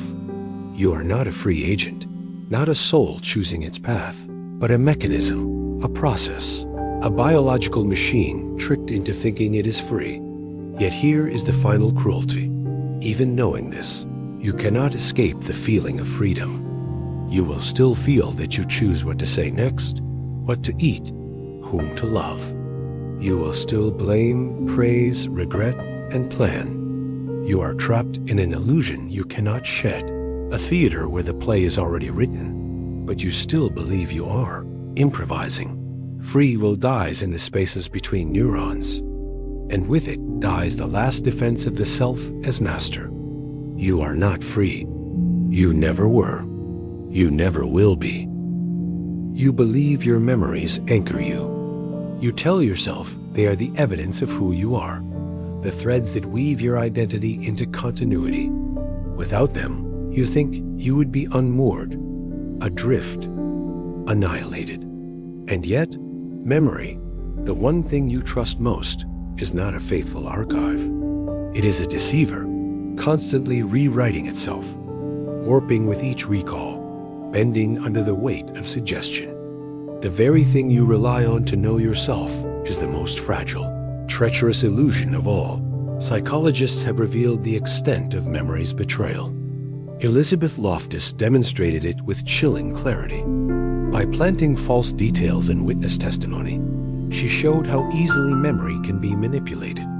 People swore they had seen glass shatter in a car accident when none had broken. They recalled being lost in a mall as children when no such event occurred. They even remembered meeting Bugs Bunny at Disneyland. Impossible, since Bugs is not a Disney character. Suggestion plus imagination fused into certainty, and certainty became indistinguishable from truth. Memory is not a recording. It is reconstruction. Each time you recall, you rebuild the past from fragments, filling gaps with invention, smoothing edges with lies. And each reconstruction overwrites the original trace, so the more often you remember something, the less accurate it becomes. Memory does not preserve. It erodes. Memory does not reveal. It fabricates. What does this mean for identity? If who you are depends on who you remember being, but your memories are false, then who are you? You might believe you carry a continuous self stretching backward through time, but perhaps that continuity is a hallucination stitched together from distorted snapshots, misremembered scenes, and implanted details. You might not be the person you think you were. You might not even be the person you were yesterday. Consider trauma. Survivors often recall their experiences with striking clarity, but research shows trauma memories can be both vivid and unreliable. Details shift, timelines blur, entire episodes may be exaggerated or suppressed, yet the emotional weight feels immovable, unquestionable. The pain is real, even if the narrative is not. What does it mean when suffering is tied to memories that may not be true? And what of history on the collective scale? Nations, cultures, religions, all are built on memory, on stories passed down as truth. But these too are subject to distortion, embellishment, selective forgetting. Collective memory is propaganda masquerading as heritage, myth draped in the costume of truth. If personal memory is false, then national memory is a cathedral built on sand. Even your most intimate memories, the face of a loved one, the sound of a childhood room, the last words of someone who died, are not safe. They shift each time you recall them, subtly altered by mood, context, and suggestion. You believe you hold something sacred, but what you hold is plastic, mutable. A copy of a copy of a copy. Neuroscience deepens the horror. Memories are stored not in a single place, but across networks of neurons. Each recall reactivates the network, but in doing so, makes it malleable again. This is reconsolidation. Every act of remembering destabilizes the memory, opens it to modification, and then restabilizes it in altered form. To remember is to rewrite. To remember is to destroy. And what of the memories you have lost? Childhood years fade, not because they were unimportant, but because the brain prunes and compresses. You may believe those years shaped you, but you cannot access them. They have dissolved. Does that mean the self you carry is amputated, built on fragments? Or worse, what if every memory is false? Radical philosophers like Derrida questioned the very possibility of an original memory. If memory is always mediated by language, perception, and reconstruction, then the true event is inaccessible. There is no pure memory-only interpretation, only narrative, only fiction pretending to be fact. Now think about how dangerous this is. If you cannot trust memory, you cannot trust testimony. If you cannot trust testimony, you cannot trust history. If you cannot trust history, then what anchors reality itself?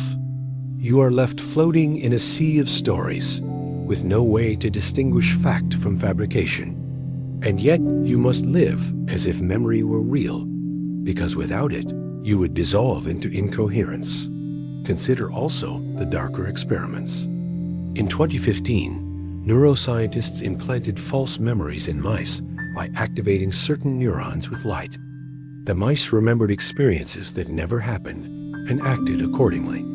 If false memory can be engineered in animals, why not in humans?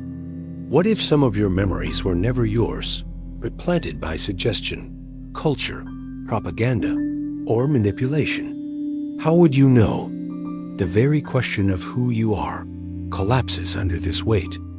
If identity is built on memory, but memory is unreliable, and the self is unreliable, perhaps you are nothing but a shifting story told to yourself by yourself, a narrative with no original reference point, a fiction constantly rewritten in your own brain. And here is the final cruelty.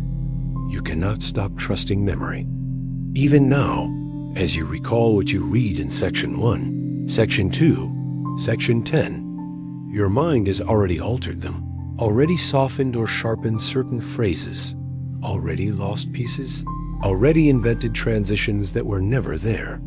You believe you are following a clear, continuous descent, but you are not. You are following a distorted echo of what was written. You cannot hold on to the truth. You never did. So ask yourself, if memory is false and identity is built on memory, then what is left of you? You speak of being conscious as if it were obvious, as if the simple fact of being aware explains itself. You wake in the morning and say, I am here, I am thinking, I am aware. But awareness is not a thing you can hold. It is not blood, not neurons, not molecules. Science dissects the brain, slices neurons, maps electrical patterns, and yet nowhere does it find the raw presence of experience. The redness of red, the sharpness of pain, the weight of grief, these are real to you, and yet invisible to every instrument. Consciousness slips through the nets of science like smoke through fingers. Philosophers call this the hard problem. How does matter produce mind? How does physical process become subjective experience? The brain is a machine of cells firing. Neurons exchange ions, release neurotransmitters, generate waves. But how does this become the feeling of music, the image of a face, a taste of salt? How does blind chemistry turn into living awareness?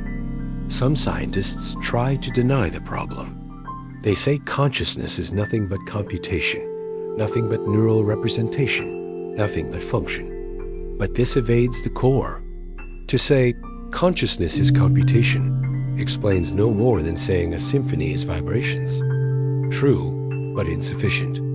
The vibrations explain how sound travels, but not why it feels like music. Neural activity explains behavior, but not why it feels like experience. And yet you cannot deny consciousness. You can doubt the external world, doubt other people, doubt science, but you cannot doubt your own awareness. You can doubt everything except the fact that you are doubting. This is Descartes' insight. Cogito, ergo sum, I think, therefore I am. But notice the inversion. You cannot prove anything else exists. You cannot prove there is a world beyond your experience. You cannot prove that other minds are real. You only know there is an experience unfolding, and you are trapped inside it. This leads to the horror of solipsism. What if nothing exists but your mind? What if the universe is not matter but dream? You cannot escape this possibility, because everything you know comes through consciousness. Every proof, every experiment, every measurement, every interaction, each one is mediated by awareness. You cannot step outside your own experience to verify what lies beyond. And the opposite horror. What if your consciousness is not special? What if awareness is not unique to you, but a property of all matter? Some philosophers, like panpsychists, argue that consciousness pervades the universe, that even electrons have proto-experiences that matter itself feels. But if everything is conscious, then your awareness is nothing remarkable, nothing sacred, nothing unique. You are not a flame in the darkness. You are one flicker among infinite sparks. Consider the split brain experiments. When the corpus callosum, the bridge between brain hemispheres, is severed, two centers of awareness emerge. One hemisphere can see something the other cannot, act without the other's knowledge, even disagree. Does this mean that one person became two? If so, then what anchors the unity of your consciousness now? Perhaps you are already multiple, a chorus speaking as one, an illusion of unity stitched from fragments. And think about anesthesia. One moment you are conscious, the next you are gone. No dreams, no awareness, nothing. And you return. Where were you in the meantime? Did you vanish? Were you annihilated and then recreated? Or was there simply no self to vanish, because the self was never more than activity, ever more than fire that flickers when fuel is present and extinguishes when it is not?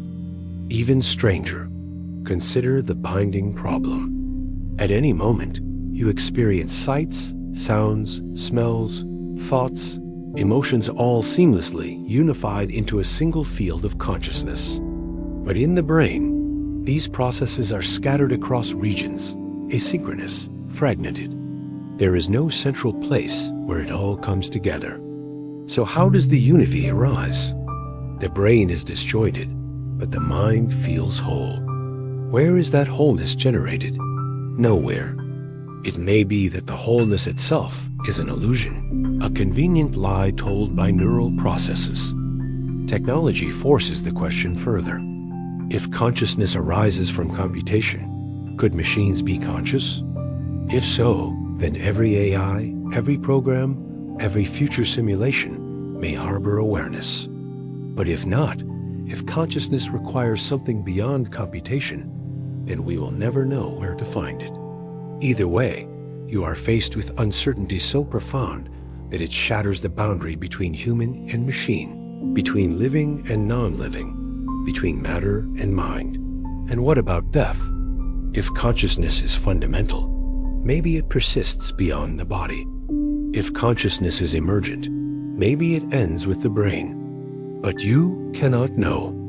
All you can know is this: consciousness is here now, and one day it will not be. Whether it dissolves, transforms, or persists, you cannot escape the cliff edge of unknowing.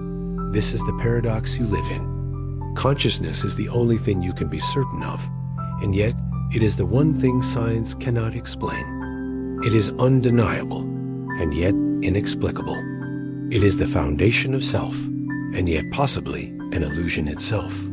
You look for it in neurons and find none. You look for it in philosophy and find riddles. You look for it in yourself and find only the awareness of looking. And here's the most unsettling question of all. If consciousness is the ghost you cannot trap, then what are you really? Are you the ghost, or are you the trap that believes it holds one? You believe you think freely. You believe ideas rise unbound, that your mind can explore any terrain, grasp any truth, imagine any possibility. But thought is not free. Thought is trapped in the prison of language, and you have lived so long inside its walls that you no longer see them. You confuse the cage with the world itself. Every thought you form is shaped by words. You think in sentences, in symbols, in structures learned before you could remember learning. But words are not neutral. They carve reality into categories, slicing infinity into manageable fragments. The categories of your language dictate what you can see, what you can describe, what you can even imagine. Consider the Sapir-Whorf hypothesis, the idea that language shapes perception. Cultures with different words for colors literally see the spectrum differently. Russian speakers, whose language distinguishes between light blue, goluboy, and dark blue, sini, detect color shifts faster than English speakers. The Himba of Namibia, with a single word for blue and green, often fail to distinguish between them at all. Perception itself bends to language, dot, and numbers. Some Amazonian tribes have no words for numbers beyond 1, 2, and many. There, members struggle to keep track of precise quantities, not because they are unintelligent, but because without words to hold numbers, numbers dissolve. Without language, abstract counting cannot exist. Think about time. English encodes it as linear, past, present, future, a timeline stretching ahead. But Aymara, an indigenous language of the Andes, positions the past in front and the future behind, the known visible ahead, the unknown unseen behind. Their very conception of time flows differently. If you lived in their language, your experience of time itself would shift. Language is not a mirror. It is a filter. It does not show you reality as it is. It forces reality into forms your culture prepared for you. You believe you think, but in truth, you recite. Your thoughts are reruns of phrases, metaphors, idioms inherited from others. Philosophy reveals the depth of this trap. Ludwig Wittgenstein wrote, "The limits of my language mean the limits of my world." He was not exaggerating. What cannot be said cannot be thought. What cannot be thought cannot be seen. Try to imagine a color outside the visible spectrum. You cannot. Try to conceive a shape that is neither open nor closed. You cannot. Your imagination collapses at the edge of linguistic possibility. And consider the words themselves. Self, free will, reality. These are only symbols. Do you know what they truly mean?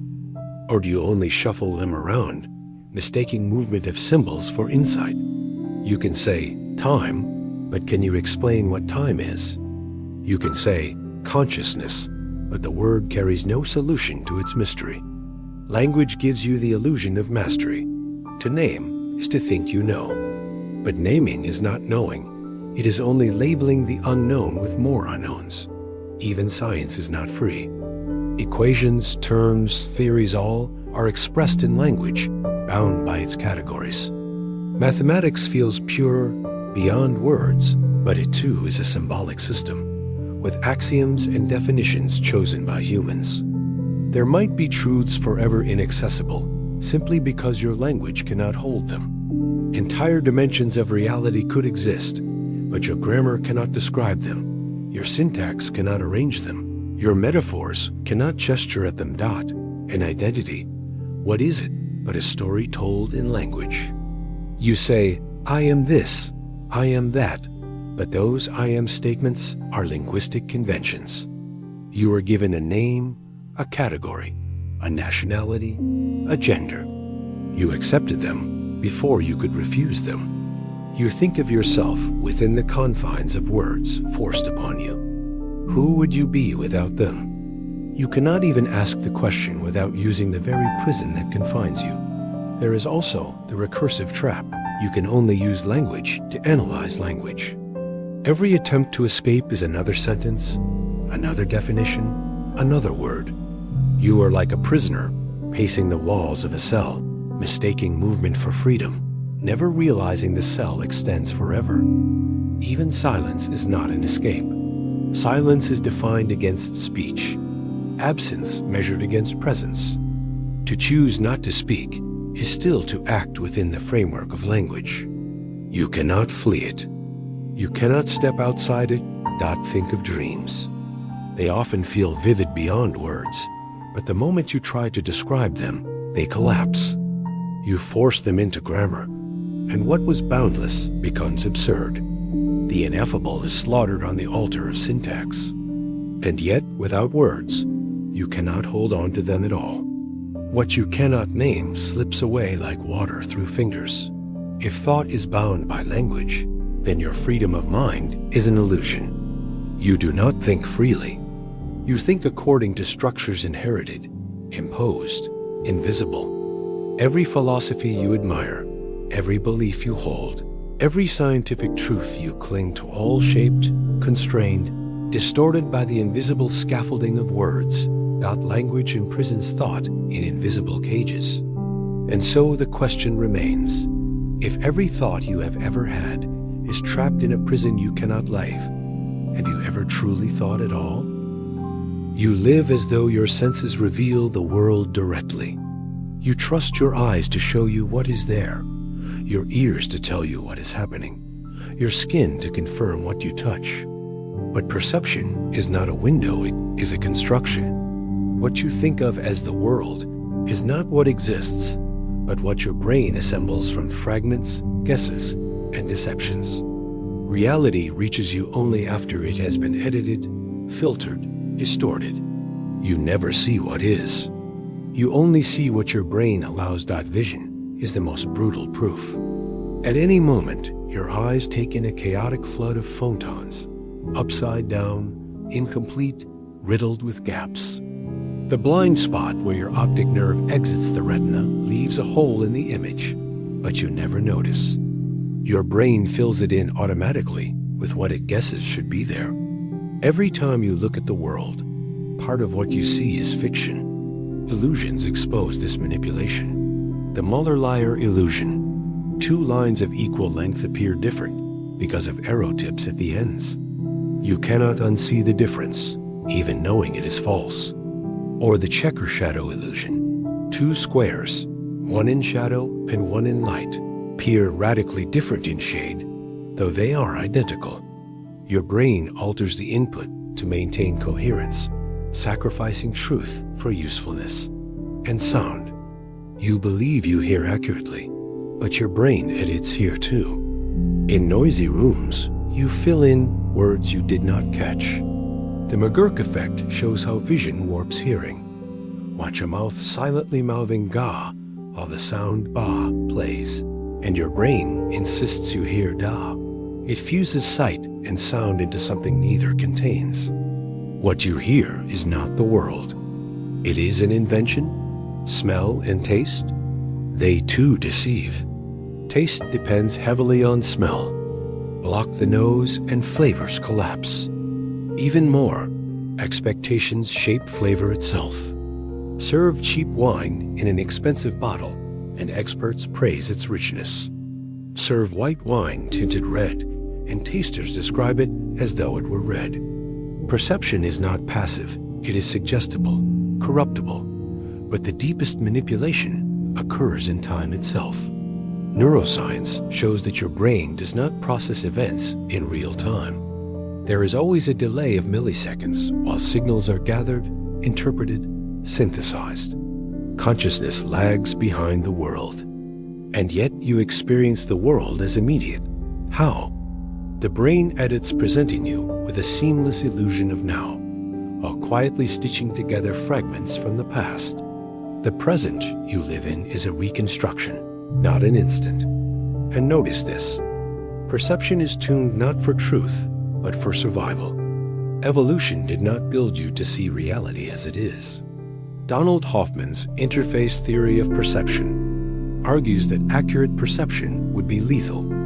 A species that saw all the complexity of reality would be overwhelmed. Instead, evolution built you a simplified interface like icons on a computer desktop. The icon does not reveal the circuitry inside the machine. It hides it. You interact with symbols, not reality. What you call the world is the desktop interface of survival, not the truth of existence. Hallucinations reveal the fragility of the system. Under psychedelics, sensory systems unravel, and the brain produces vivid experiences disconnected from external input. But what does this show? That your normal perception is also a controlled hallucination, stabilized only by consistency and feedback. Reality, as you see it, is a hallucination you happen to share with others. Even attention betrays you. You think you see the world in detail, but you do not. Change blindness experiments reveal this. A person switches behind a passing object, and you often do not notice. Entire features of a scene can change while your gaze shifts, and you remain unaware. Your brain edits out discontinuities, convincing you of a richness that is not there. And dreams. Every night, your brain manufactures entire worlds indistinguishable from waking life until you wake. If you can be so utterly convinced of false reality in sleep, how do you know you are not dreaming now? Descartes asked this centuries ago, and the question remains unanswered. If perception can construct one convincing world, why not another? This means that what you call reality is less reality than consensus hallucination.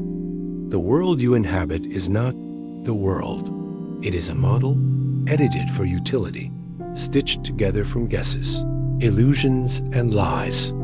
You do not see atoms. You do not hear electromagnetic waves. You do not feel the quantum fields beneath matter. You interact with shadows painted for survival, not truth. And here is the fracture. If perception is fabrication, then truth itself is inaccessible. You cannot know what the world is, only how your brain edits it. You cannot see reality. You can only see the hallucination evolution gave you.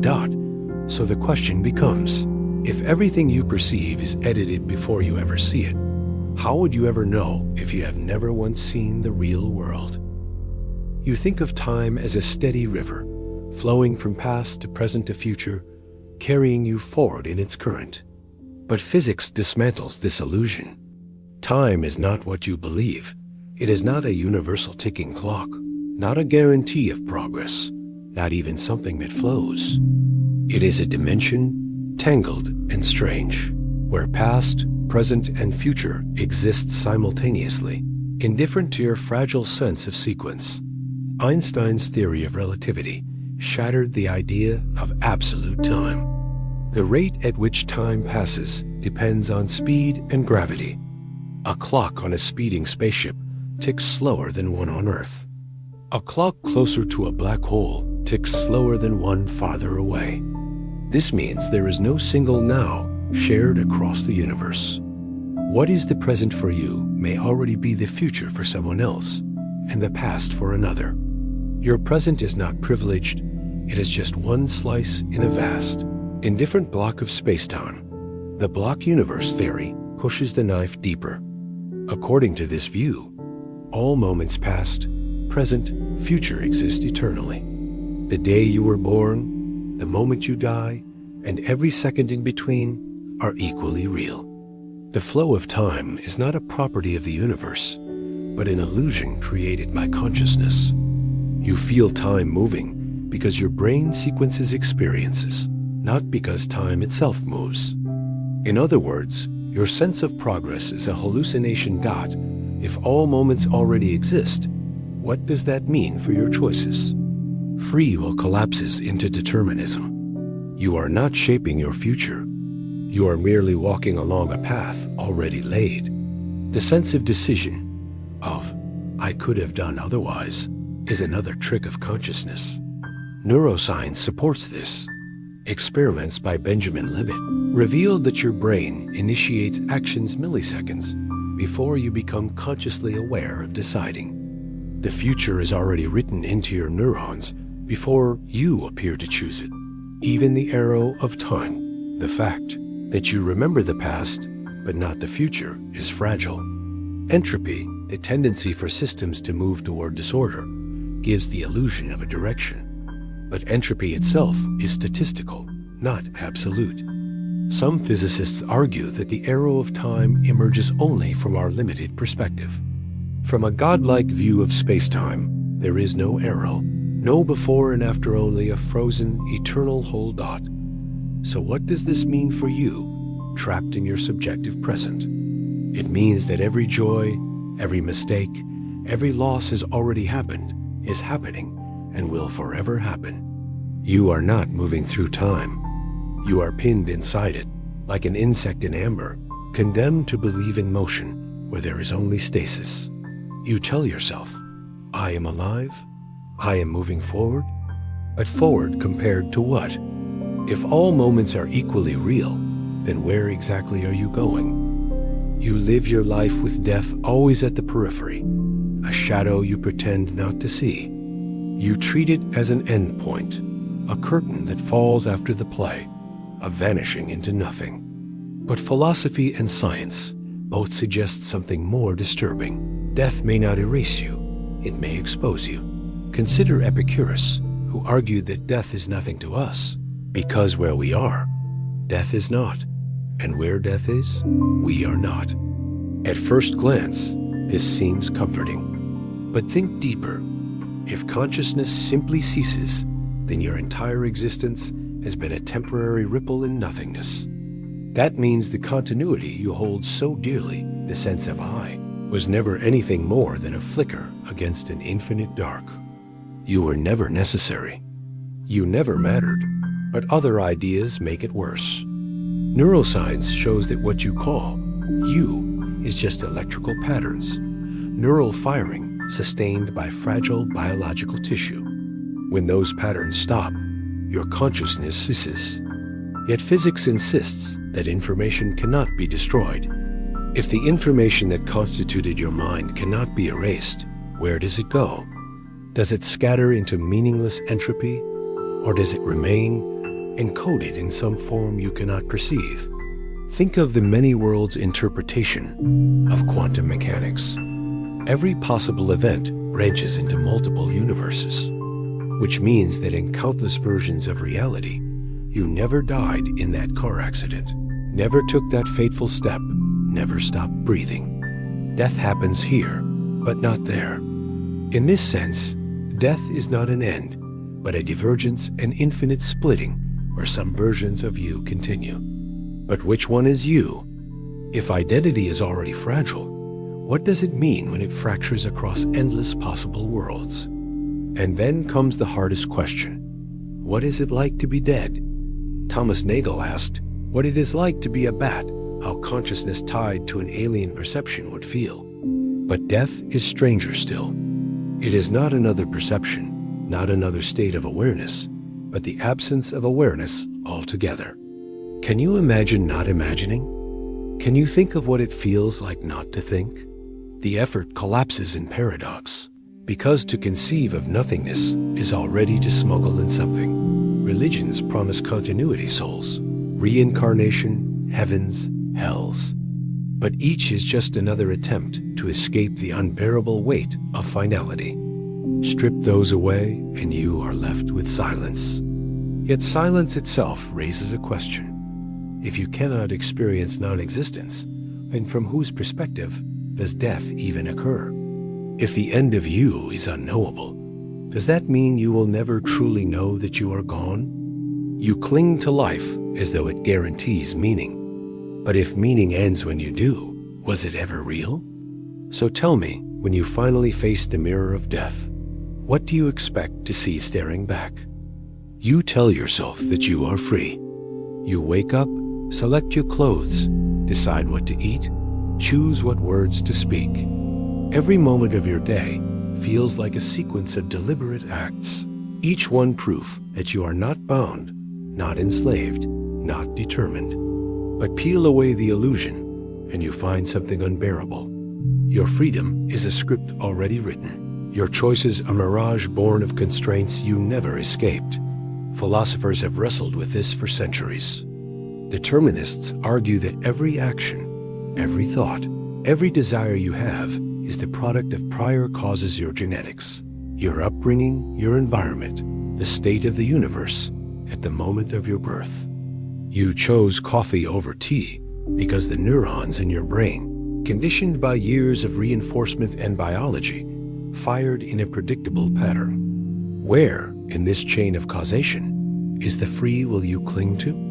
Neuroscience confirms the suspicion. Benjamin Libet's experiments showed that the brain initiates decisions milliseconds before you are consciously aware of making them. When you think, "I have decided," the decision has already been made. Your consciousness arrives late, a narrator describing an action that was already unfolding. You are not the author. You are the afterthought. Compatibilis tried to soften the blow. They say freedom doesn't mean escaping causality. It means acting in accordance with your desires. But if your desires themselves are caused by brain chemistry, by trauma, by the weather, by the position of planets when you were born, then how is that different from compulsion? You are a puppet arguing that the strings are just part of your nature. Even your rebellions are predictable. Studies show that when people are told their choices are determined, they often act out in defiance, as though doing so proves their freedom. Yet that very reaction, too, is predicted by psychological models. The rebellion is already written into the script. You cannot escape the page you were born into. And what of randomness? Some argue that quantum indeterminacy introduces unpredictability into the universe. But what does randomness offer you? If your actions are determined, you are not free. If they are random, you are not in control. Neither option grants you the freedom you imagine. Your life feels like a series of forks in the road, each one demanding a choice. But what if the path was never yours to choose? What if every turn, every hesitation, every resolution was inevitable, the only possible unfolding of matter and energy in this deterministic cosmos? You feel free only because the script requires that your character feels free before speaking the next line. So when you say, "I could have chosen differently," are you not whispering a lie? You have always assumed that meaning is out there, waiting to be discovered, like a buried treasure beneath the surface of existence. Religion, philosophy, even science each promises some hidden order that explains why there is something instead of nothing, why you exist instead of vanishing into void. But strip them bare, and what remains is an emptiness that refuses to answer. The universe is not hostile, not benevolent. It is indifferent. Consider the sheer scale of it. Our galaxy alone holds over 100 billion stars, and the observable universe contains more galaxies than you can comprehend. Against that immensity, your life is smaller than dust. The things you suffer for, the things you love, the moments that feel infinite to you, none of them ripple beyond your tiny sphere. The stars do not blink differently when you cry. The galaxies do not pause when you die. Philosophy has long recognized this abyss. Albert Camus wrote of the absurd, the tension between humanity's desperate need for meaning and the universe's silence in response. You want answers?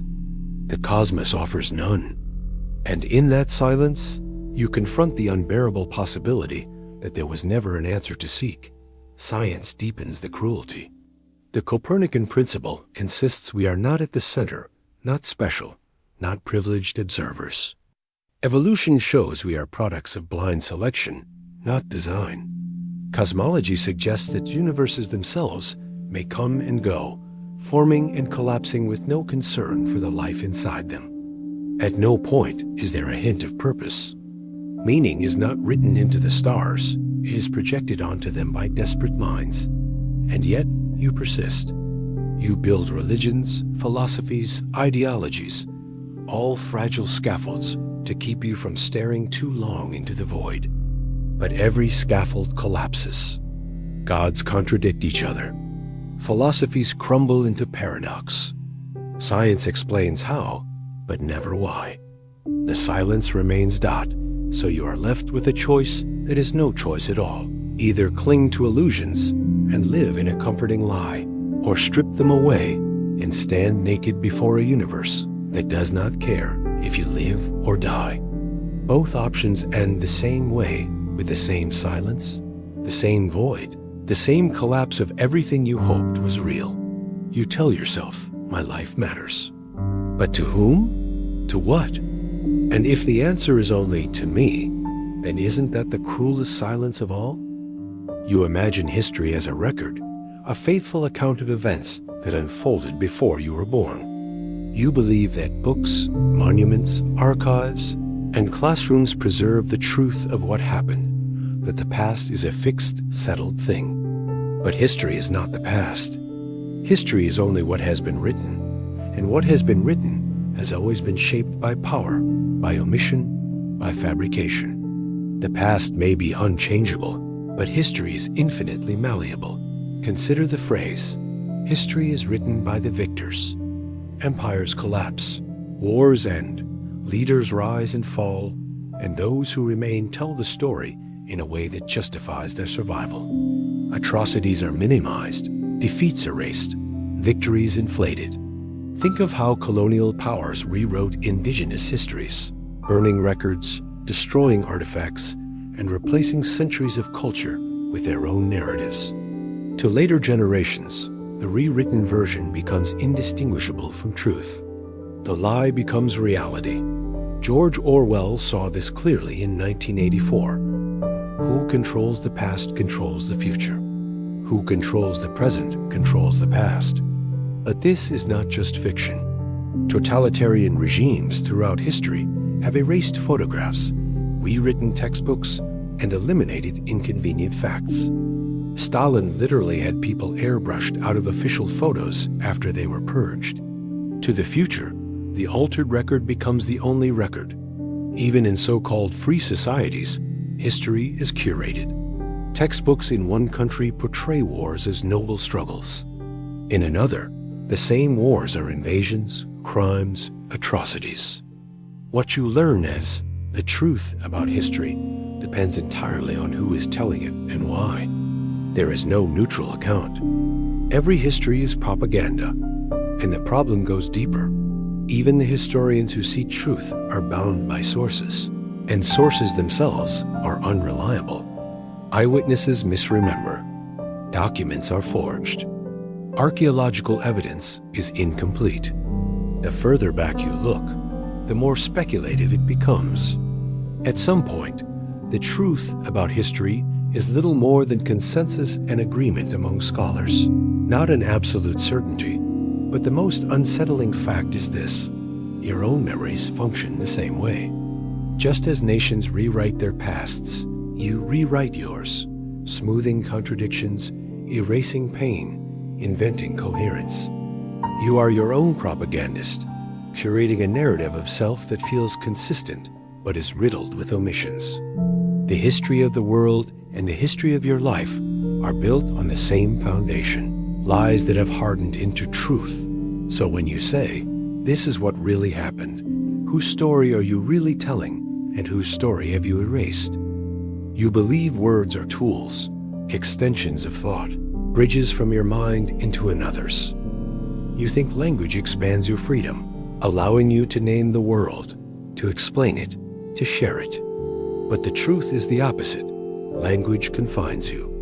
Every word you speak narrows possibility, reducing infinite experience into clumsy symbols. You are not using language. Language is using you. Consider the Sapir-Whorf hypothesis. The structure of your language shapes the structure of your thought. A culture whose language has no future tense conceives of time differently. A culture with dozens of words for snow perceives snow differently.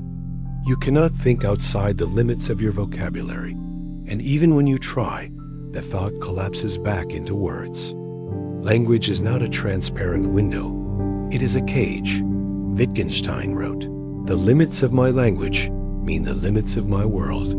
Everything you see, know, or feel must pass through language to be communicated. But language is imprecise, abstract, always lagging behind reality. Try to describe the exact shade of the sky, the precise ache of your grief, the full intensity of a memory. No word is enough. Each attempt betrays what it was meant to capture. And yet, despite its failures, you cannot escape it. Even your private thoughts occur in language, or in images that must later be translated into language to make sense. Before you can act, Before you can decide, you narrate to yourself. You live not directly in reality, but in commentary about reality. You are trapped in a running monologue, believing you are free, while every thought bends back into words you did not choose. Worse still, language is inherited. The words you use were given to you by others, loaded with their meanings, their histories, their biases. When you say freedom, truth, or justice, you are not naming an objective reality, you are repeating concepts designed long before you were born. You think you are speaking your mind, but you are echoing the ghosts of dead tongues. And the final cruelty: language deceives. Words create the illusion of clarity where there is only ambiguity. They make categories seem real when they are arbitrary. They suggest permanence where there is only flux. You think you understand because you have named something, but the name is only a shadow dot. So ask yourself, when you speak, when you think, when you say, do you control the words, or do the words control you? You wake each morning inside awareness, as though it were the most natural state in the world. You assume consciousness is a gift, the spark that makes you human, the proof that you are alive. But consciousness is not a gift, it is a wound. It is the unbearable awareness of existence without escape, the constant recognition of your own fragility, the endless mirror that cannot be shattered. Think of what it means to be conscious, to know that you are here, now alive, and therefore destined to die. No animal gazes into the abyss with such clarity. The cat feels hunger, the bird feels flight, but only you feel the burden of self-awareness, the paradox of existing while knowing you will cease. To live consciously is to live under a sentence, carried out second by second. Philosophy has long circled this wound. Descartes sought certainty with, I think, therefore I am. But he missed the cruelty in his statement. To think is to be trapped, forced into awareness, chained to the self.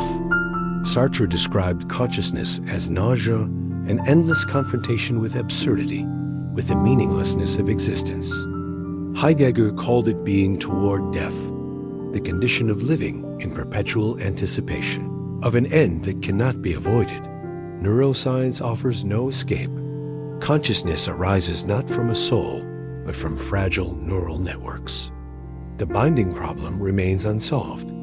How does the brain, a lump of matter, create the unified field of experience you call I? The answer may be that it doesn't. Consciousness may itself be an illusion, a convenient narrative stitched together by countless unconscious processes. Yet even if it is an illusion, you cannot wake from it. You are condemned to experience the hallucination of self-awareness until the machinery fails. Consider the hard problem of consciousness. As phrased by David Chalmers, why should physical processes in the brain produce subjective experience at all? Why should neurons firing create the sensation of red, the taste of salt, the pain of loss? There is no logical necessity for awareness to exist, yet it does. And its existence is torture, because it allows you to suffer, to regret, to anticipate death in ways that a purely unconscious machine never could. Every moment of joy is shadowed by this wound. You laugh, but you know it will end. You love, but you know loss is inevitable. You build, but you know decay is certain. Consciousness magnifies every pleasure by surrounding it with the awareness of its fragility. You cannot hold anything without knowing it will be taken. So you tell yourself, it is better to be aware than not. But is it? If a rock cannot suffer its own annihilation, and you must suffer yours every day of your life, then what advantage has consciousness given you, except the power to dread? And if consciousness is only a wound, then what exactly is bleeding? You inhabit your body as though it were yours, as though it were a vessel you control, a loyal companion that answers to your will. But the truth is far darker. Your body is not yours. It is a prison of flesh, a decaying machine sustained by compromise, endlessly sabotaging itself, carrying you not toward freedom, but toward inevitable collapse.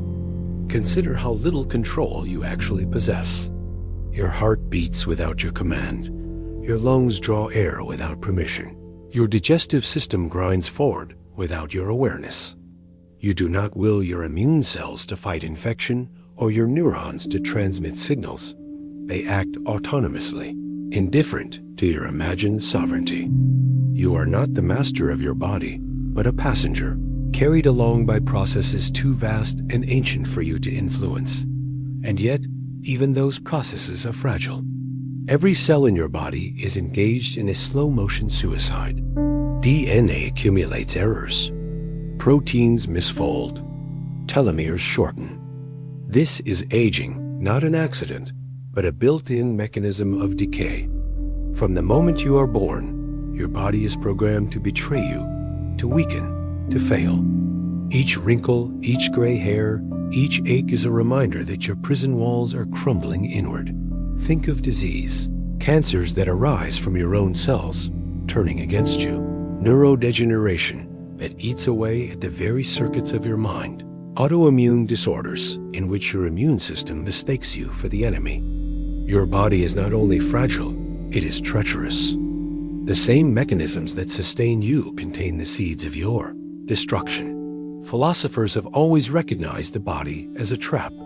Plato compared it to a tomb, distracting the soul from truth with hunger, lust, and pain.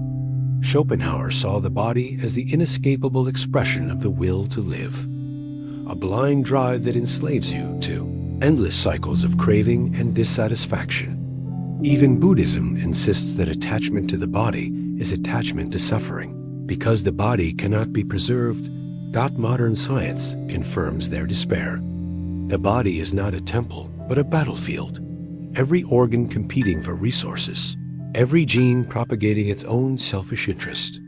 You experience this chaos as hunger, fatigue, illness, desire sensations that bend your will to the survival of a machine that is already doomed. And in the end, the betrayal is complete. Muscles waste, memory frays, skin thins, organs fail. The prison does not suddenly collapse. It rots from within, forcing you to inhabit its disintegration minute by minute, aware of your decay, but powerless to reverse it. You comfort yourself with the illusion that you own your body. But if ownership means control, then what do you truly own? And when the prison finally crumbles to dust, what becomes of the prisoner inside? You treat time as though it were neutral, a blank canvas upon which your life unfolds. But this is a lie you whisper to yourself. Time is not your friend. Time does not heal. Time corrodes, consumes, erases. Every second you breathe is stolen from you by the clock that ticks within your cells, your bones, your mind. Think of how time feeds on you. Memories blur not because they are unimportant, but because time is actively erasing them, grinding them into dust. Your youth dissolves into photographs that no longer feel like yours. Your body stiffens, weakens, fails. The seasons do not simply pass, they strip you, layer by layer, until nothing remains but a husk. You may believe that time offers growth, maturity, wisdom. But this too is an illusion. What you call wisdom is merely the scar tissue of loss. What you call maturity is the resignation to inevitability. Time gives you nothing. It only takes, and yet you remain enslaved to its rhythm. You wake when the sun demands it. You eat when the hour tells you to. You labor according to schedules, deadlines, calendars. Even your emotions are bound by time. Nostalgia aches for what is lost. Regret chains you to the past. Anxiety devours you with visions of the future. The present, the only moment you ever truly possess, slips from your grip the instant you notice it. Religions have tried to soften this cruelty. They promise eternity, salvation, reincarnation, a realm beyond time. But these promises are desperate attempts to deny what is obvious. Time has no mercy, and it always wins. The universe itself is not immune. Stars burn out, galaxies drift apart, entropy spreads until everything dissolves into heat and silence. Time is not a stage for your existence. It is the blade that carves you down. You are not moving through time. Time is moving through you, hollowing you out from the inside dot, and when your final moment arrives, you will realize what you have always known. Time was not counting with you. It was counting against you. You live as if your memories are sacred proof of who you are. You cling to them like a child clings to a fading light in the dark. But science has already dismantled that illusion. Memory is not a recording. It is an act of fabrication. Every time you recall an event, you do not replay the past, you rewrite it. You create a copy of a copy, degrading, shifting, inserting fragments that never belonged. Consider the experiments of Elizabeth Loftus, who showed how easily false memories can be planted. People were convinced they had been lost in a shopping mall as a child, that they had met characters who never existed, that they had seen things that never occurred. They swore these memories were real, felt them in their bones, carried the weight of an event that never happened. The brain cannot distinguish between what it imagines and what it recalls. If your memory can be rewritten, then what are you? The person you think you have always been may never have existed at all. That argument you remember, that heartbreak, that moment of joy, they may be nothing more than distortions, hallucinations mistaken for truth, and history itself mirrors this fragility. Nations are built on collective memory, but collective memory is curated, manipulated, and rewritten by those who claim power over the narrative. Wars, genocides, atrocities, all softened, erased, distorted. What is taught in schools is not memory, but selective amnesia masquerading as truth. You are shaped not by what happened, but by what is remembered, and more importantly, by what is forgotten. Think carefully. When you remember your childhood, are you remembering, or are you remembering the story you told yourself about it? A story altered each time you told it? Do you remember your first love? Or do you remember the fiction you constructed to make sense of the ache? Do you remember who you are? Or only who you needed to believe yourself to be? If memory is unreliable, then identity collapses. You are not a continuous self, but a series of lies stitched together to give the impression of coherence. A body carrying a ghost made of faulty recollections. And so the haunting question becomes unavoidable. If everything you remember is unstable, then who exactly is it that you think is reading these words right now? You speak, you write, you think in words. You believe language is a tool for expressing truth. But language is not truth, it is a cage. It forces infinite complexity into crude, brittle symbols. Every thought you have, every emotion you feel, is strangled by the limits of vocabulary before it can even reach the world. Ludwig Wittgenstein once declared, "The limits of my language being the limits of my world." He was not being poetic. He was describing the trap. If you cannot name something, you cannot grasp it. Your reality is boxed in by the words you have been given. Entire realms of perception are closed to you simply because your tongue cannot articulate them. Think of how cultures carve different realities through language. The Inuit have dozens of words for snow, each describing nuances you cannot perceive because you are never trained to divide them. Some languages lack words for past or future, leaving their speakers to experience time differently. Others lack words for self altogether, shattering the illusion of individuality that English assumes. If your world feels solid, it is only because your language is narrow. Even your own inner voice is a linguistic parasite. You think you are you, but you are only the monologue your language produces. Without words, what remains? Without the endless narration of your mind, does anything of you exist at all? And then consider deception. Language does not only limit, it distorts. Propaganda, advertising, politics, they bend words to shape perception. You do not see reality directly. You see what language allows, filtered, twisted, weaponized.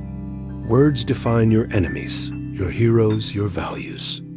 What you think you believe because language commanded you to. Ask yourself, when you say, I love, or I suffer, or I exist, what are you really saying? Are you naming truth, or are you merely repeating symbols that never touch the raw experience beneath them?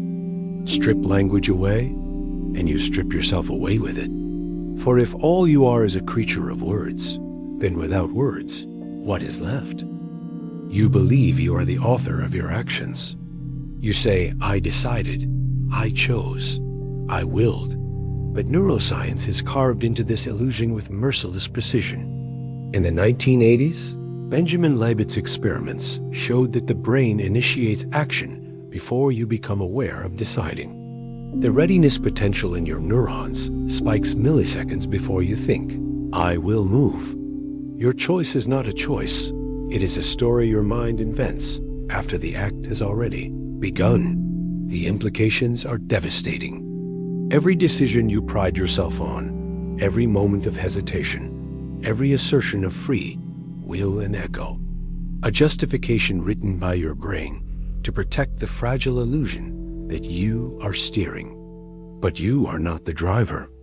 You are the passenger, catching glimpses of the road only after the car has already taken the turn. Even deeper studies confirm it. Brain scans can predict your choices seconds before you consciously make them. What feels like freedom is predetermined circuitry. What feels like autonomy is choreography. Consciousness is not the source of action. It is the commentary track dot, and yet you cling to free will because the alternative is unbearable.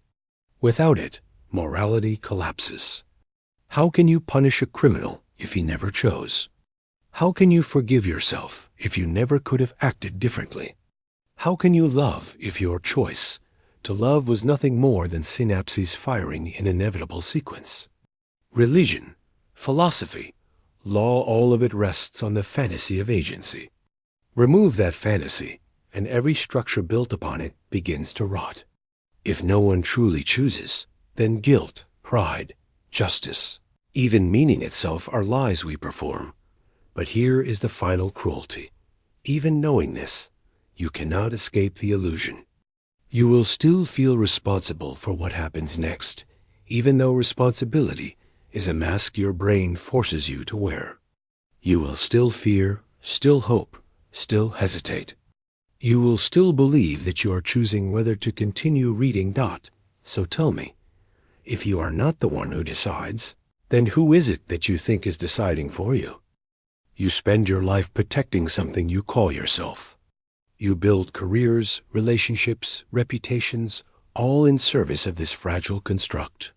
You insist on your uniqueness, your personality, your essence. But neuroscience, psychology, and philosophy converge on a brutal revelation. There is no unified self. Split brain experiments reveal this with surgical clarity. When the corpus callosum is severed, the two hemispheres of the brain function independently, each with its own perceptions, preferences, and impulses. One hand buttons the shirt while the other unbuttons it. One hemisphere can answer questions the other cannot even comprehend. Which half is you? Both? Neither?